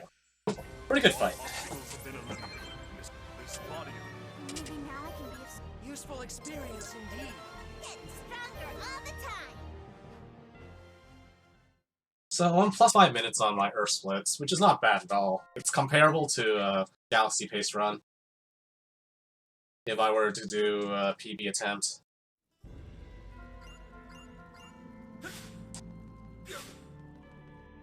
So after Tamil, we pretty much are done with Rogue. So we have to get back to our ship, the Calnus. I don't think we got poisoned, or the poison effect got taken off because the FaZe and Raimi got KO'd. So that's good. So if poison stuck around after battle, you'd be seeing a lot of flashing red intermittently. And that's pretty annoying.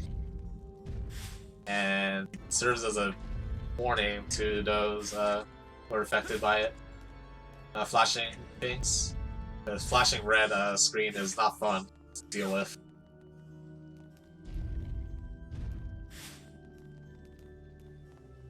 But yeah, now begins a long backtrack. This is the longest bit of backtracking you have to do in the game. Because the journey back to the Calnus, well, you have to go through like 5 different zones. Ooh, okay. Okay.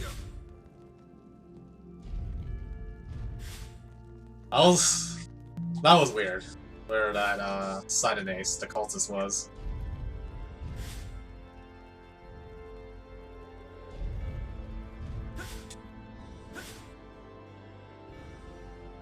But yeah, Tamil He's supposed to be another Grigori. You get a trophy for beating him at all. But he doesn't have the Grigori fight music. But he essentially disappears in the same way as the Grigori does, so it's up to you to determine whether he's a Grigori or not. He is. But the game's in turbo. What do you mean by that exactly?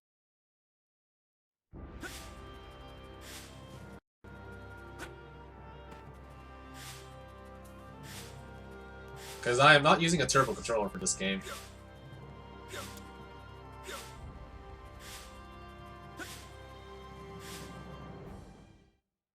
I'm just using a DualShock 3.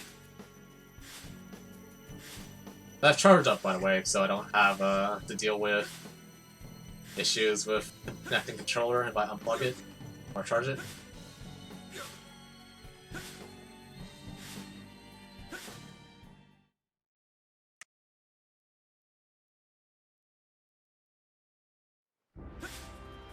Oh yeah, there's a sprinting mechanic in this game. Unique to this game only, the Star Ocean games. Edge's passive skill on the overworld map is sprinting, since he's the only character on the overworld map that you can control. And here we grab the bunny for the last time because we need to get past that quicksand trench. Oh, I didn't explain what happens if you try to go through without the bunny. So if you try to go through the quicksand trench without the bunny, you pretty much get sucked in to the void, and you void out to the beginning of the zone where you entered, just like in a Zelda game. So you have to get a bunny to get past the one quicksand trench in the beginning of the zone that I'm about to enter, and also back. SF5 has a whole circle to run faster. It doesn't have sprinting.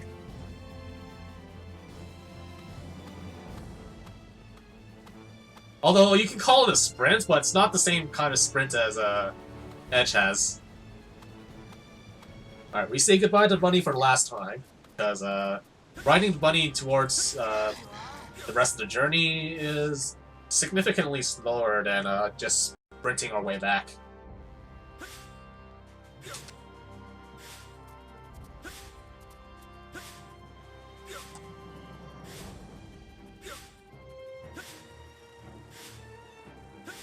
As much as we like our husbando, pink bunny guy, we have to emphasize speed.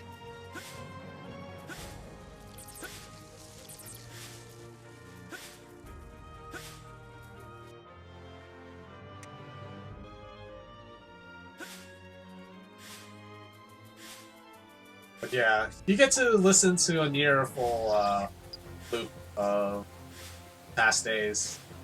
If I were to get to encounter here on Rogue, it'd play for Achieve.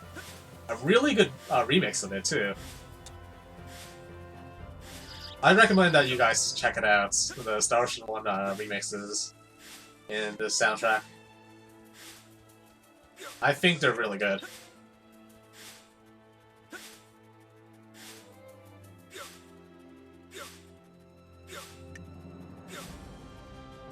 So we're almost back to the Calnus, which is cloaked. Much in the same way that Bacchus can cloak himself, as you saw on Earth earlier. We're going to be using his stealth ability in one very specific instance, but it's not going to come up until like 20 minutes? 20 minutes in, I want to say? So we're back on the Calnus. Seems like something's up with the first planet we went to, so our objective is to go back. But first, we need to assign rooms, because Mira is in the party. Nope. That was a little sloppy. So, first departure takes place 20 years after the events of this game. Oh, if you mean in the schedule, it's the game after the Super Famicom version, which is next on the schedule after this game.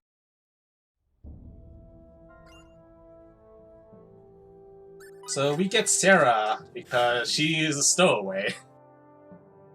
she is pretty much going to be our dedicated healer. Very late in the game that we get a dedicated healer character. The same Sarah from earlier, the same Featherfolk lady. So we're gonna rest up here.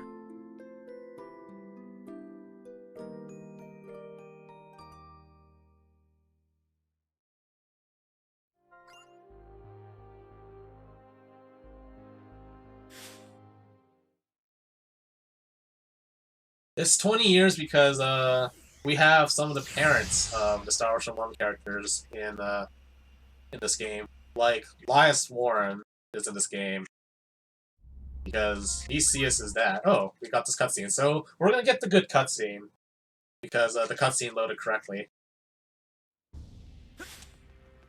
Well, in a sense, it's 200, yes, because you go back in time in that game too. Because time gate.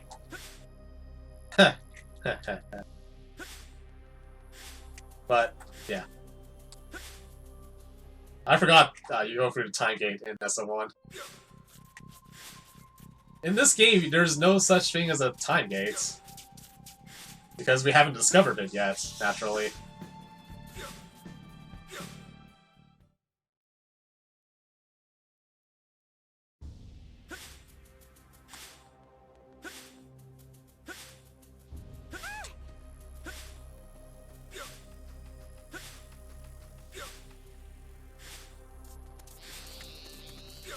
Don't worry, I know this.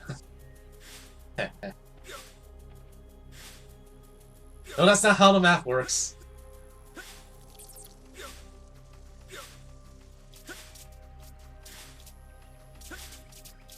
No math. Alright, before we go on to the next boss, I'm gonna do a little bit of a safety save here. Then I do the menu, then I take the heal points. Because coming up is a pretty annoying fight, casually. Speedrun, it's still annoying, but it's made better because we can deal constant damage. First, do this. Okay, so critical HP boost to Sarah, the copy pasta to Bacchus, because it gives the defense boost, and we want the defense boost. Take these two out, give those to Miracle, put the Fanatic Staff we got from Tamiel. Use skills, turn off the spells here. All offense spells for Sarah. HP boost to Sarah, because she needs a lot of HP. Then take these skills off, put HP boost on her. Tactics, switch those two around. These two, switch here. And we are good to go after we do this. Okay, heal points. Now on to this fight, which has its own unique music, by the way.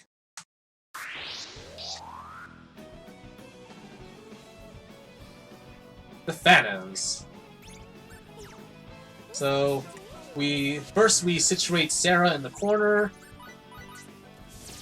use Mind Flare, and then go ham with Ice Needles. Because we want to put, we want to put Miria in a safe spot where she can cast spells without being interrupted as much. Because Bacchus is pretty much going to be the tank. That's why I gave him the copy pasta earlier. Because it gives a plus 30%, I think it's 30 or 20% defense boost. Makes him survive this fight a little bit better.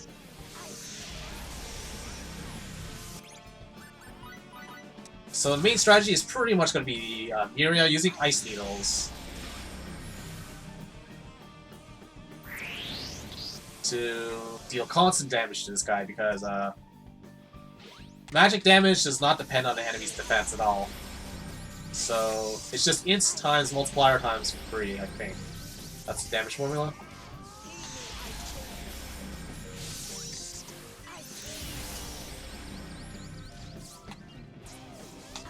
So we're going to use a phase as our item chucker as well. So this, like, right here.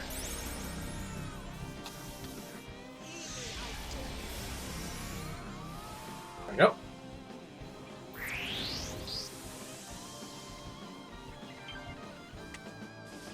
Phantom Leaders. We want to take out Phantom Leaders as soon as possible.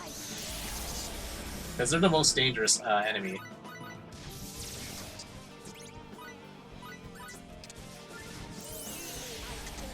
Then soldiers that attack everyone except Bacchus, everyone else.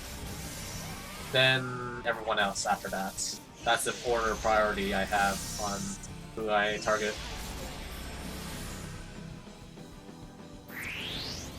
So that's wave 4. Wave 5. Wave 7 and onwards, the second last wave, gets a little dicey. Wave 8 is the most dangerous one because there's 2 Phantom Legions instead of 1. So I might want to heal up Bacchus here. That's why I have some excess blueberries from earlier, from the beginning of the game, just for this instance here. I'm gonna have to recharge my Mind Flare.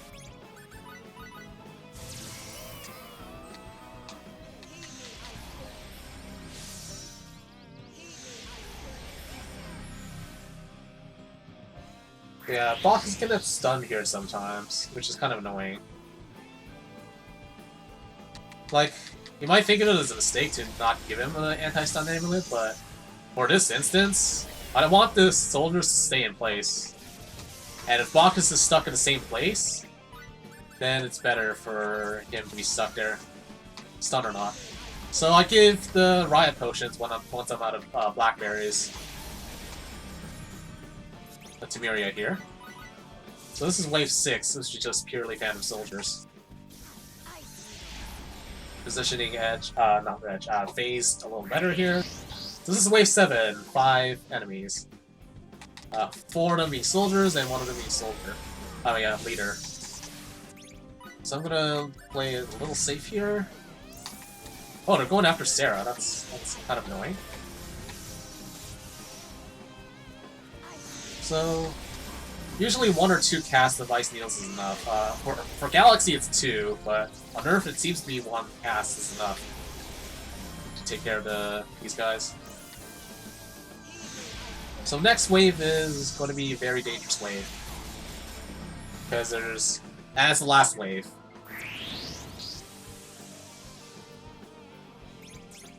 So take care of one of these guys with a GM Bomb.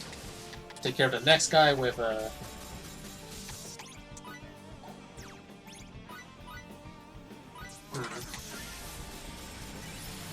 Nice. We took care of both the guys. Use blueberries to heal up.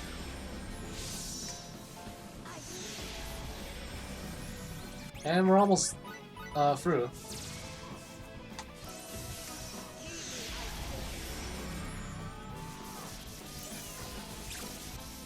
Oh, I need to use a Riot Potion, I guess.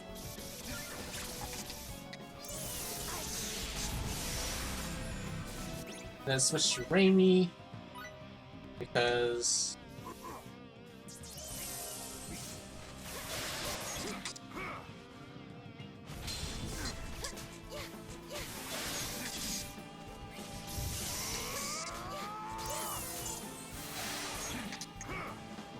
I want to finish him off. Yep.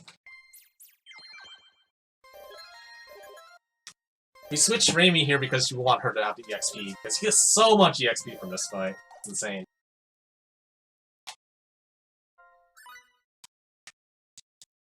Oh yeah. The boss after that is going to be quite dangerous. So...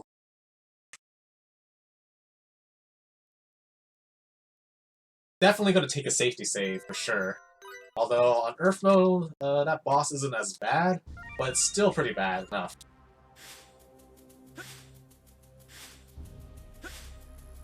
Because the boss coming up is the worst boss in the endgame, in my opinion. A lot of people will also remember this boss for being notoriously difficult to defeat without using blindsides. Because the way to expose her weak spots is to use the blindsides. Because that's when her stun animation will... her blindside animation will reveal weak point. Because not many... There's a few instances where people have not used blindsides ever. And so they wouldn't know to use it for that boss, particularly. So that's why that boss takes a long time, because the damage you deal outside of blindsiding is just so little. Here... after the Phantoms, FaZe leaves the party, so Aramat joins up and takes over his place. Aramat shares a lot of FaZe's things, like EXP beat levels, but he has his own pool of individual SP that he can use for his own benefit. So, give chain combos and thing to Aramat, critical hit to Aramat, skill boost, HP boost to Sarah Marcus, level up critical hits, chain combos. Before I move on, I need to level up Combat Impact, because we're going to be using Miracle for that fight. Change into Diabolic Edge, have a strike here, critical hits here, and I think that's most of everything I need to do. Before I move on here, turn off Fairy Healing, and use Stealth. Stealth activated.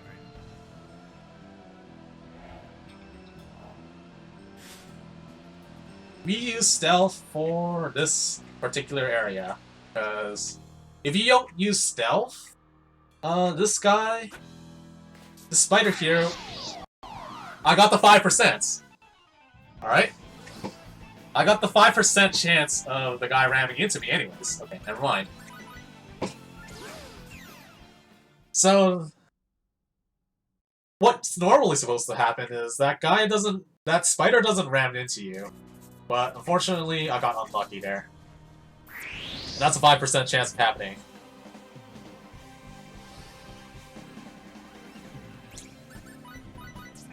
But we use scrambling units that we got earlier because it takes such a long time to escape from... Oh, nice healing. It takes such a long time to escape from here on out that you need some kind of way to instantly escape, because these guys can hurt you and they're much higher level than we are. Here's a big bat. But yeah, this place is notoriously bad for trying to dodge encounters, because the corridors here are very tight and enemies like to hog up the space. Okay, so the bat's in a good position. I'm taking the bat routes. So that's good. Okay, the spider here is blocking the way, which is bad. Uh-oh. Okay, okay. Because that spot he blocked is very narrow. Uh-oh. Alright, the bat's moved off. It's good. And so, let's equip.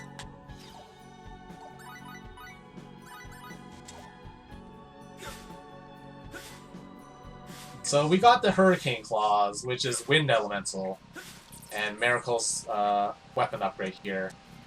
The nice thing about the next boss is, it's coincidentally also weak against wind. And so that's why we've trained up Miracle up to this point.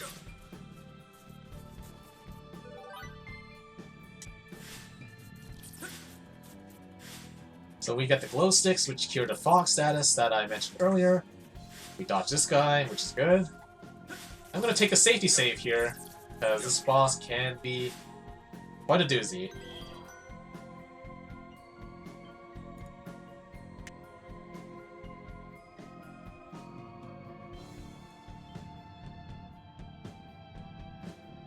Yes, I will be using Combat Impact for sure.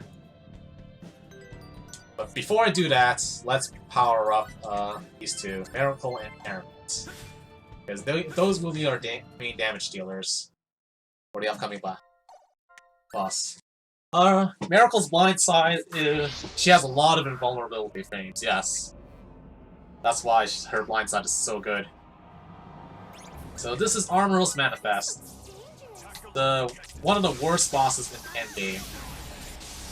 Because, well, not only is she a little tough herself, she also has these ads to deal with. Oh, okay, that's not good.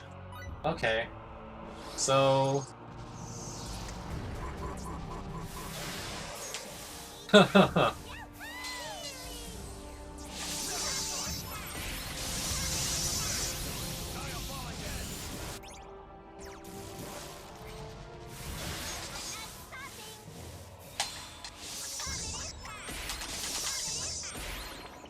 Okay, so... Since the ads were destroyed, I want to leave one alive. I'm gonna have to switch in, Raimi a little bit early. Oh no! Oh no. Oh no. Ads! Ads! Ads!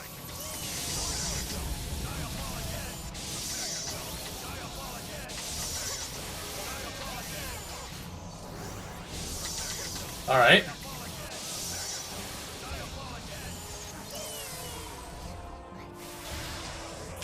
Again? Oh no! Ooh, that's rough.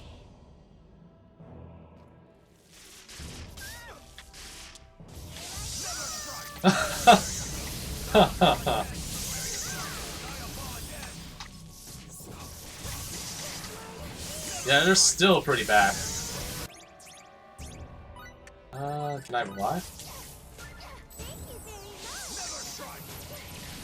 Okay, we got through this fight. That's good.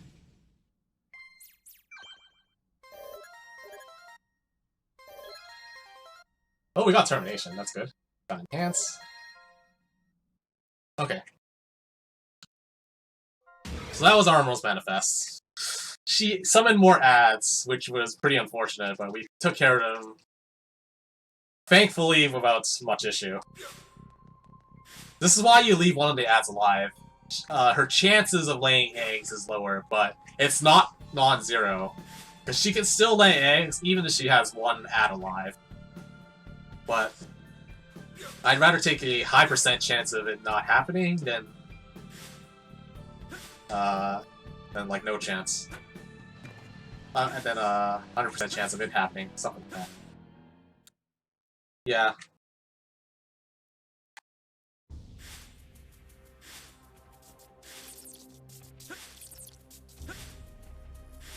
But yeah, we are done with this boss, and done with this planet, thankfully. Because that dungeon was one of the worst when it comes to dodging enemies. And it's my least favorite dungeon. Here we get the regeneration symbol, which allows you to restore MP periodically in battle. Which is good for the final boss, because we use up so much MP.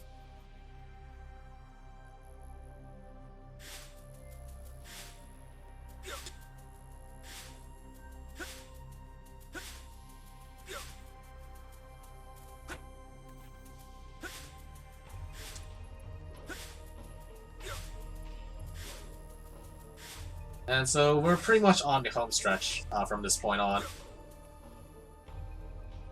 Because after this, we pretty much finally go to the planet we were supposed to go to in the first hour of the game, which is EN2. Because these Phantom dudes, they destroyed the space, but they look like humans, so the humans got accused of everything because we're bad humans. We are bad. Aliens don't like us because of that. But it's a misunderstanding, so we must clear it up.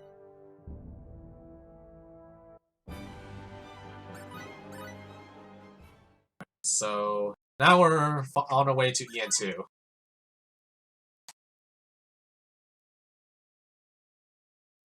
Actually, which game is first? Is it First Departure, or is it Fantastic Space Odyssey that's going to be streamed in the schedule?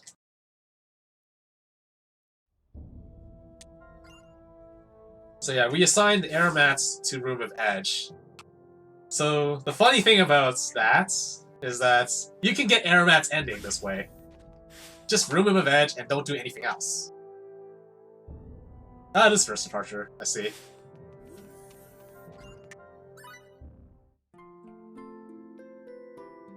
And this is the final instance of the game where we are lazy and sleep our way through our trip.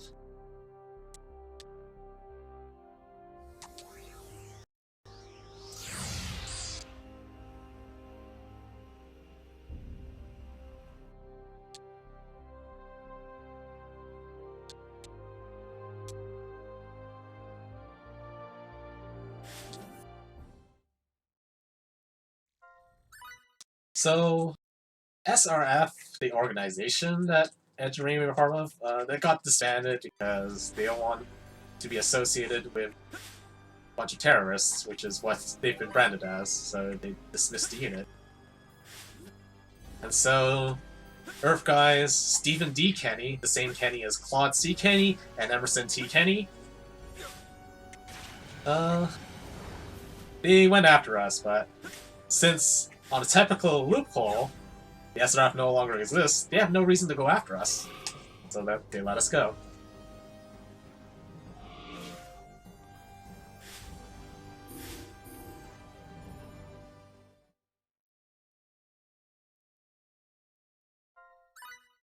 Here we go.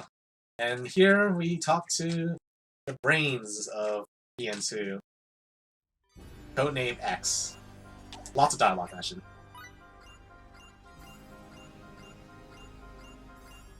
Where we learn about pretty much the antagonist of this game.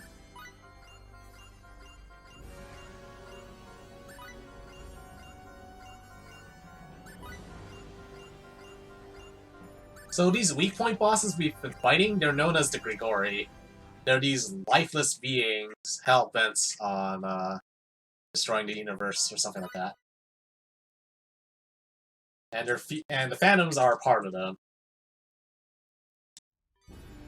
Or they're related to them in some way. It seems that they're fueled by this thing called the Missing Procedure, which is essentially the energy source behind the Phantoms and the Grigori.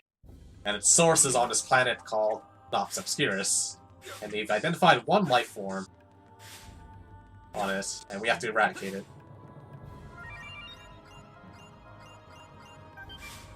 Oh yeah, and while we were gone, Phase's home planet, Eldar, got destroyed because the Phantoms somehow manipulated the sun to go red giants.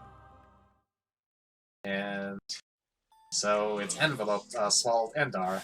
And the Phantoms, conveniently, were there to finish off a lot of the escapers, the escapees and the refugees.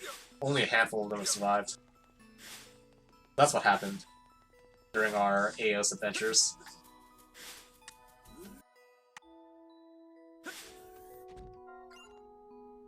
Here we buy two things. Two Grim Reapers. Grim Reaper is our final weapon for Aramats.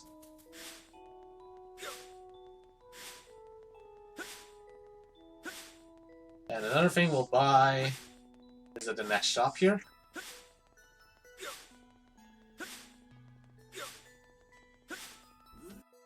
Yeah, the freezing issues are why I save in a speedrun, because the freezes can come at any time, and it's pretty annoying to have that happen to me.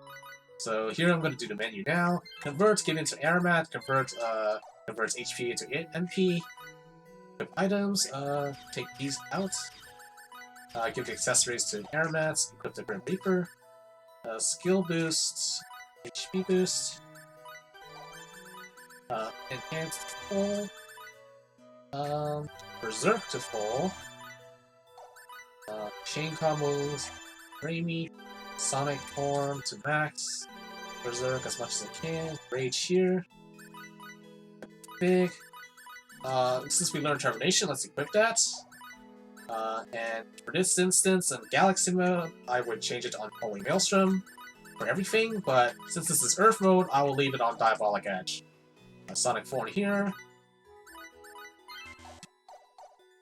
Healing here, and finally do this. We're good now.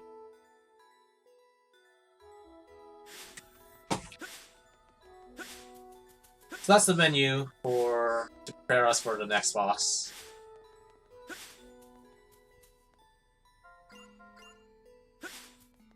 what Berserk does is it reduces.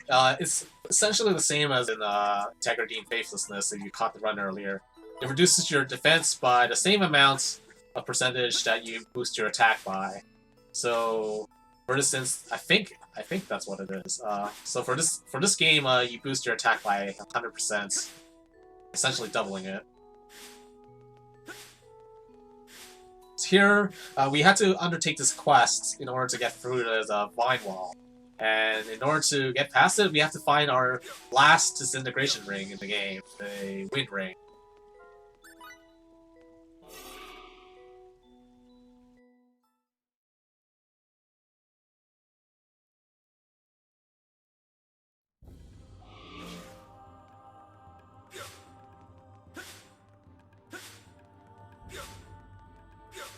And we technically don't really need to complete this quest at all. You can just get past and not talk to the guy to complete the quest. So we're pretty much good to go. Go through this place, the old road to the sanctuary. If I get into an encounter in this place, you'll hear a peculiar sound, piece of music, which I think is a pretty interesting touch they've added to this game. But if I don't, I'm gonna say it anyways. It's the battle theme from Star Ocean, the second story / second evolution. Stop the Sword Justice. It's because this place has a particular link to the second planet in Star Ocean 2, based on its name alone, and the appearance of the inhabitants of this world.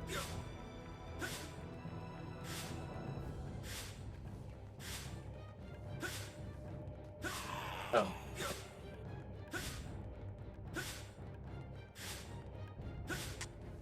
Okay.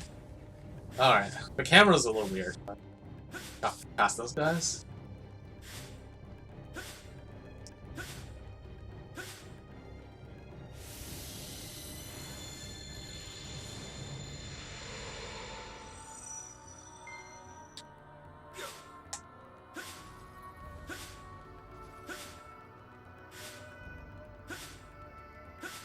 And one more chest we need to grab before we move on. Here. Money. Shout out to money.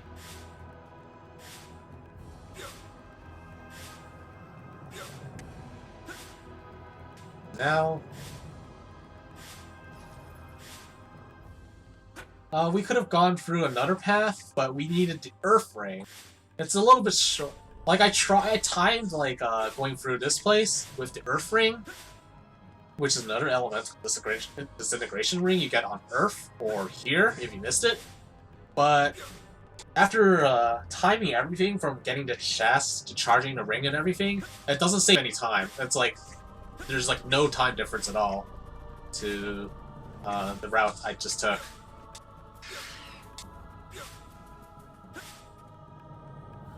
Even though the path is shorter. But the time it takes to recharge the ring, get the ring, all of that, it adds up. Okay. So here's our next boss, Ocabiel. She is another one of those Grigori. And her gimmick is, she has a lot of these little ads here to spawn. And we want to also buff up Aromat here, as much as we can.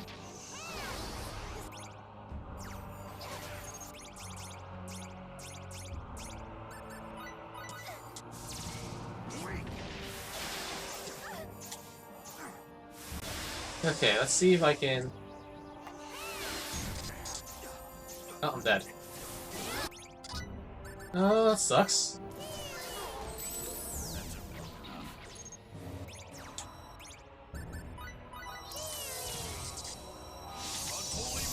Well, I lost my boss, which sucks.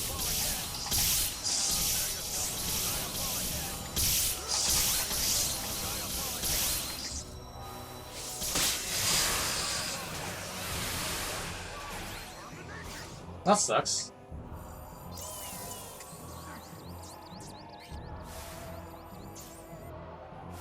I think she was close to death. And she uses Kokavio Rush combo and Arctic Impact when she's low HP.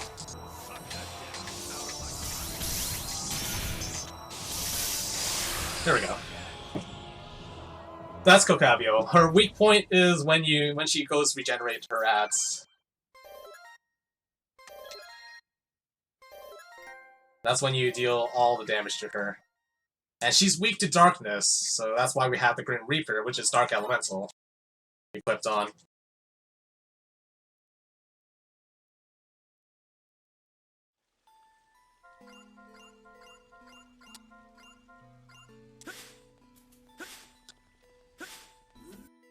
And with that, we will do our final shopping. Because it's time for the final stretch of the game. So, buy 4 Stallion Snaps, 4 Thunder Charms, 4 Anti-Silence Amulet, Anti-Pumpkin Amulet. Equipment. Unequip this, equip this, equip this, equip this, equip this, equip this. Oh, one more thing.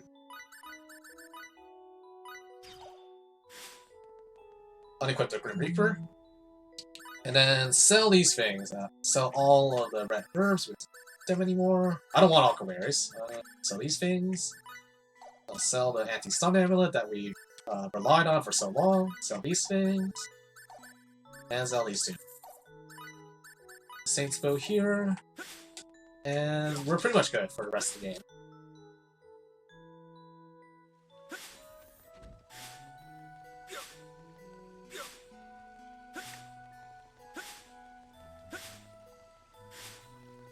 So yeah, we buy our final weapon from Raimi, the Saints Bow, which is Light Elemental.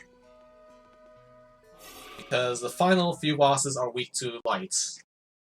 But you might be thinking, Airman has a Darkness Elemental weapon. The final few bosses are immune to darkness. What skill will he use? Well, he has a good skill called Nether Strike, which is Fire Elemental. And since the final bosses are not immune to fire, and I don't think they resist fire, we use that to pretty much deal damage to him. And he's going to be the main source of damage. Although Raimi does deal a significant amount, it's not as much damage as Aramat deal with Nether Strike.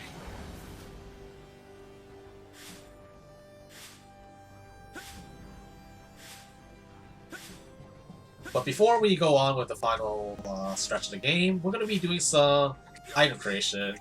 Yes, the item creation that we did in the beginning, there's only 2 instances where we ever go for it. It's to make the hammers and to prepare ourselves for the final stretch.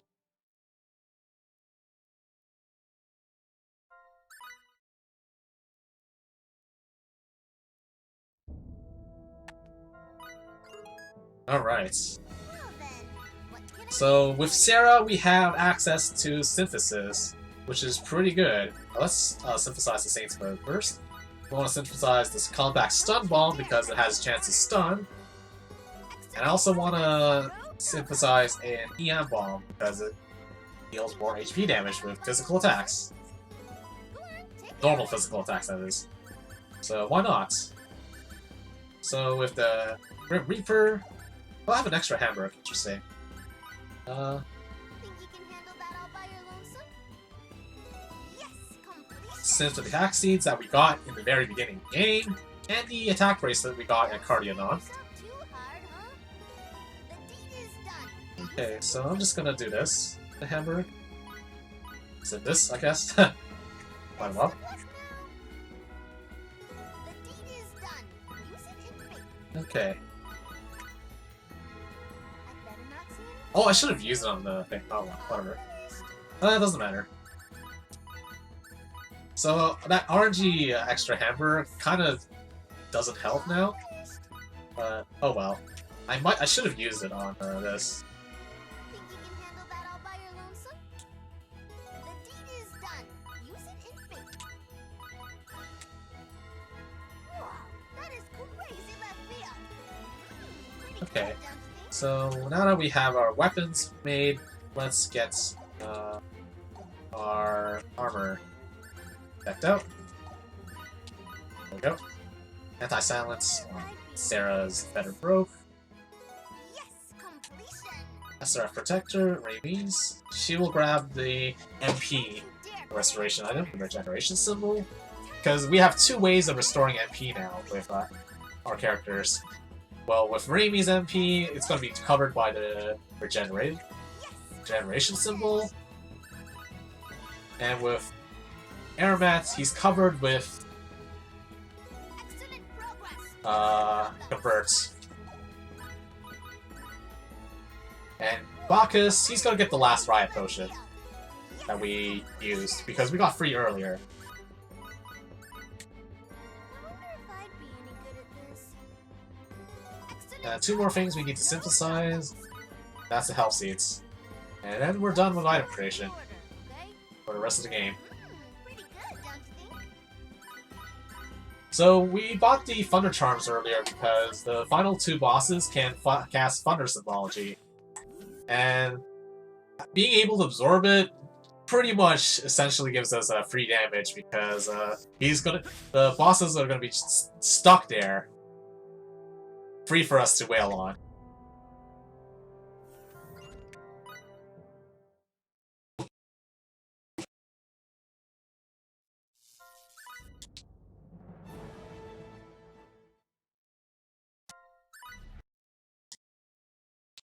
So, this series of cutscenes are just an entire cinematic on breaking through to the Nox Obscurus. It takes like 35 minutes, and if you leave your controller idle, it will turn off. So, it's infamous for doing that to your run, to anyone. Because the cutscenes take such a long time. It's even longer than the ending itself. Which is like, well, all the endings, that is. The character endings. Oh my god. Okay, that was bad. That's why we have scrambling units.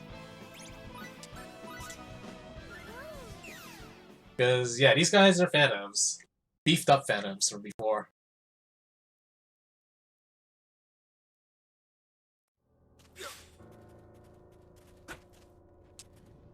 But yeah, we will have to use scrambling units in order to escape from these guys, because these guys can mow you down if you leave them alone.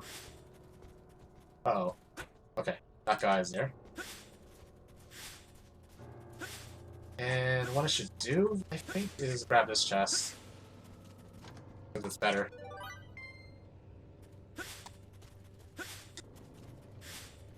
And go through Nox Obscurus, our final planet. Oh yeah, he did. There's a lot of story that goes on here. Crow sacrificed himself because he ripped a dark hole, a black hole rather, which pretty much sucked in Nox Obscurus' defense mechanism. And also, we learned that Phase has gone missing. Where the heck am I going? That's not good. Alright, so what we're supposed to do is go here. Yes. Wait for that bubble that just happened, that just occurred. The bubbles here are RNG. Oh my god, okay. Okay. It's RNG dependent on when they want to spawn. What?! Okay. Apparently I didn't press X in time. But yeah, they're on a timer, so if you press X too late, you'll end up in the same place as before. That sucks. So yeah, there's a bit of timing involved on how you launch yourself from the bubble. It's pretty annoying. There we go. That's better. Although I was a little scared of that lizard dude being there anyways. So I guess that was good.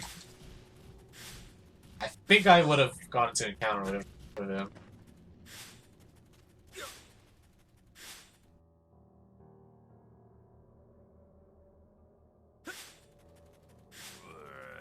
But yeah, that scene's kind of exciting because everyone pretty much joins in, including Eldarians and Earthlings, because who we assume abandoned us because they're fugitives. Oh yeah, we also see that Shimada, Deputy Director Shimada, get roasted alive in that scene. We never see him in a speedrun because we skip all the cutscenes that feature him.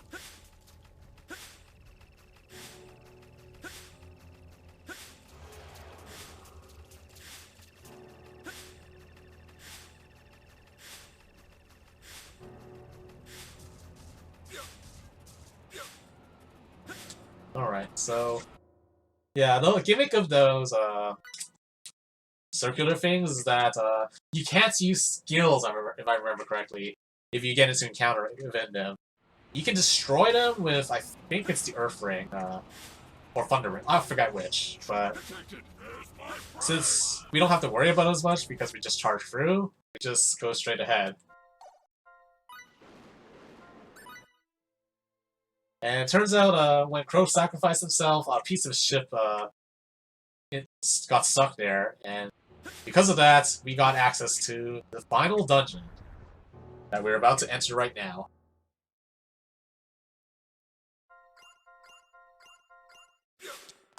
Well, seems like it's just black and white monochrome, so there's no music, nothing at all. Boring, isn't it? Oh! Once we get on those swinging pendulums, the music resumes. Or starts in this case. To the final dungeon music being Brilliant Rose. It's one of my favorite pieces of music in the game's soundtrack. Have a listen to it if you can.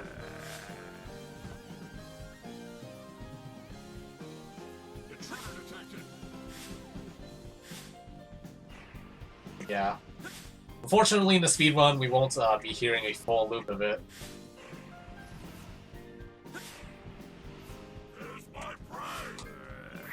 Oh! I didn't even see it.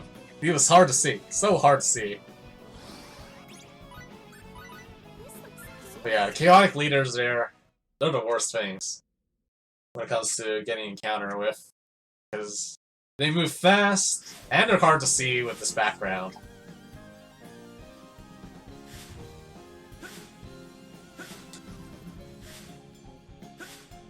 Alright, we got the Gerald there, that's good. So, there's two enemy formations that could happen here. One of them is if there's Donkey Kong, where that lava golem was just now. And Donkey Kong there could pretty much just ruin your day and walk right into you. And you can't do anything about it because he's big, and he pretty much blocks the entire hallway there. Which is the direct path that we need to take. So, this is another time stop room. In order to free this pendulum here, we use the disintegration ring, the fire ring, one last time. And we're good to go. The sad thing about doing this is you can't get on the pendulum like in the beginning there, like immediately. And before we go on to the next part, we need to grab a chest. Very, very important chest. Because without that chest, we would not be dealing as much damage as we could. The attack boost manual.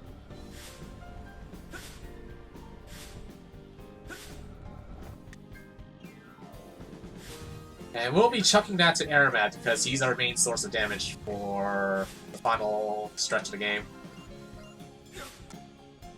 So investigate the mirror, which you see is an energy snake in the background. Then take the staff from the statue. That's the key you need to get to the final area, which is here. But you might be thinking, we could just climb those stairs up, right? Well, if you tried to do that, the stairs would turn into dust. So we have to go through this long winded path in order to get past. Speaking of clowns, there's clowns right here. Clowns are the worst regular enemy in the game, in my opinion. Because they can stun lock you and deal so much damage to you at the same time. It's quite awful.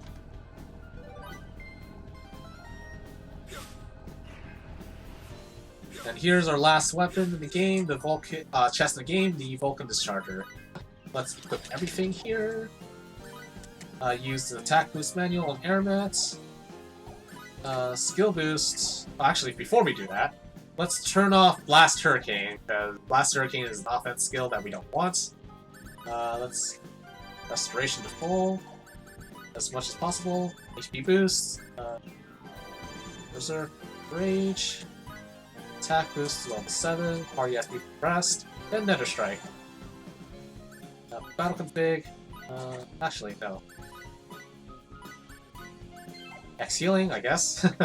Battle config. I want to equip one more termination on you. Then change everything here to Nether Strike. And equip attack boost. And tactics here, change AI to this. And change Aeromat speed. And that's the second last menu. Oh, there's Donkey Kong. Game. Donkey Kong wanted to say hello.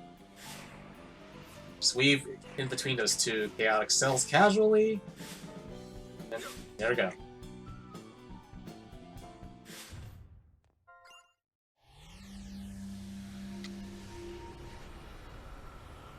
And we needed that staff from earlier to break this energy chain to free this pendulum. And upcoming is the last safety save. Oh, my PB has passed at this point. My PB for this category is a 233. Oh, there's a clown. There he is.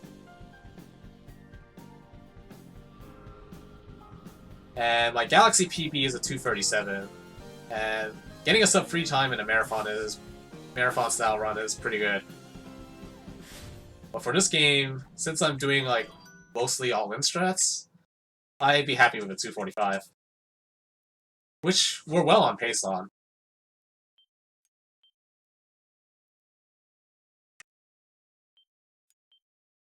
So last safety save, and now we can pretty much proceed forward, Chrono Trigger style,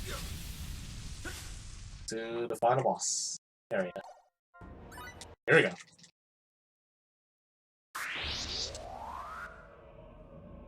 This is the Apostle of Creation, the life form behind the missing procedure. Strategy is pretty much the same. Well, for this instance, we're going to be buffing Aeromats and using Raimi's Berserk to deal a lot of damage to this guy. And hopefully he uses Thunder Symbology, because that wastes the most time. Oh, that's bad.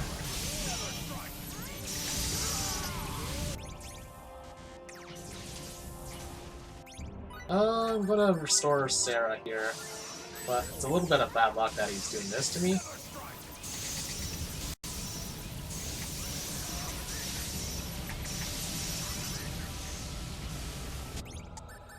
I'm gonna refresh Berserk.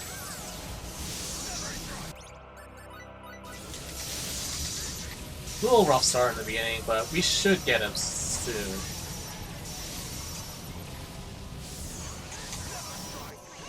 There we go. Pretty good.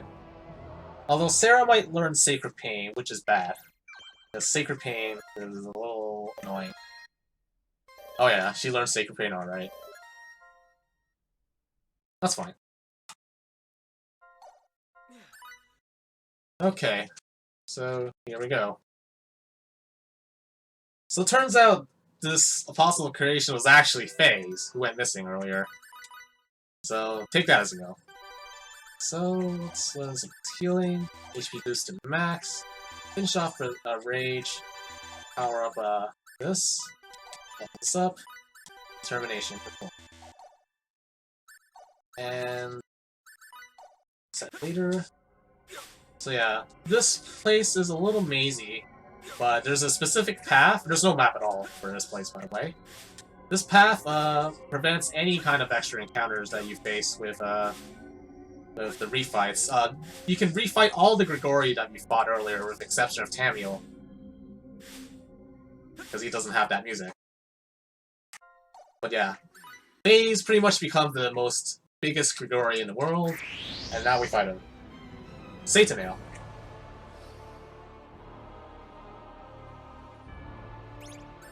Same strategy as before. First, he has two phases. Sacred Pain, turn it off. First phase is consisting of gems. Oh, nice. He used Void.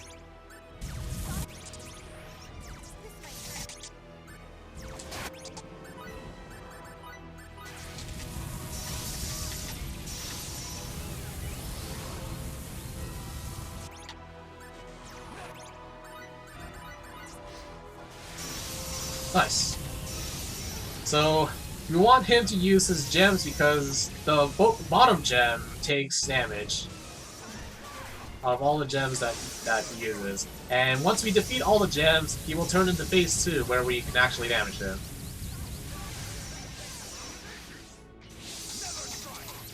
That's bad.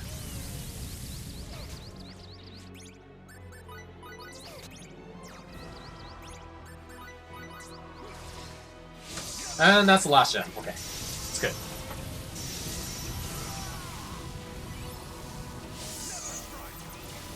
And phase 2 is about to begin right now. So we defeated all the gems, now he starts taking damage.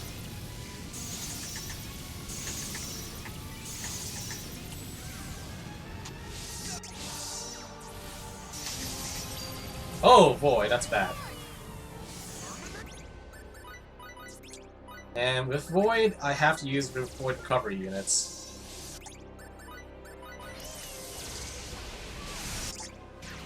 Let's use some converts. Oh, that's why I couldn't use converts. Uh-oh, that's not good. Okay.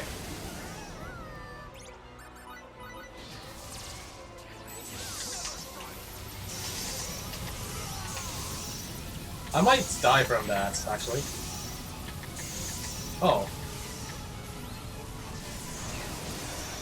That's okay. That's okay.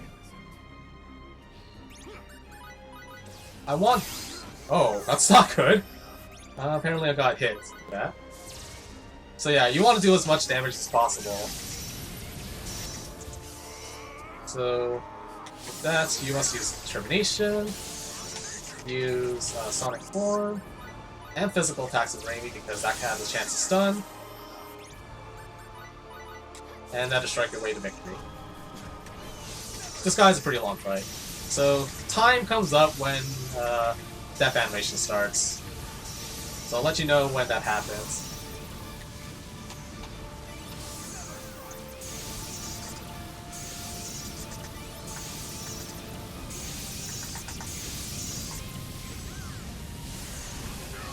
Ooh. But yeah, he uses that attack when he's like low HP. Uh-oh. Dawn of the Cosmos, that's what it is. Uh-oh. That's a little bad. Ooh, that's really bad actually. Sarah being dead there.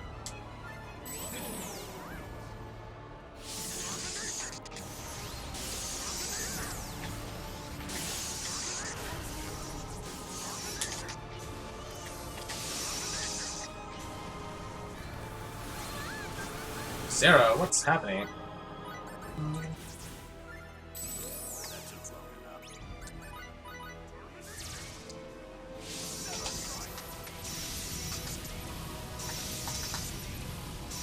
I'm gonna focus on damaging him more than anything else.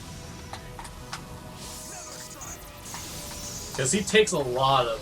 Yeah, time. Yeah, he takes a lot of damage if you just stuck there like that. And that's Star Ocean, The Last Hope, on PS3.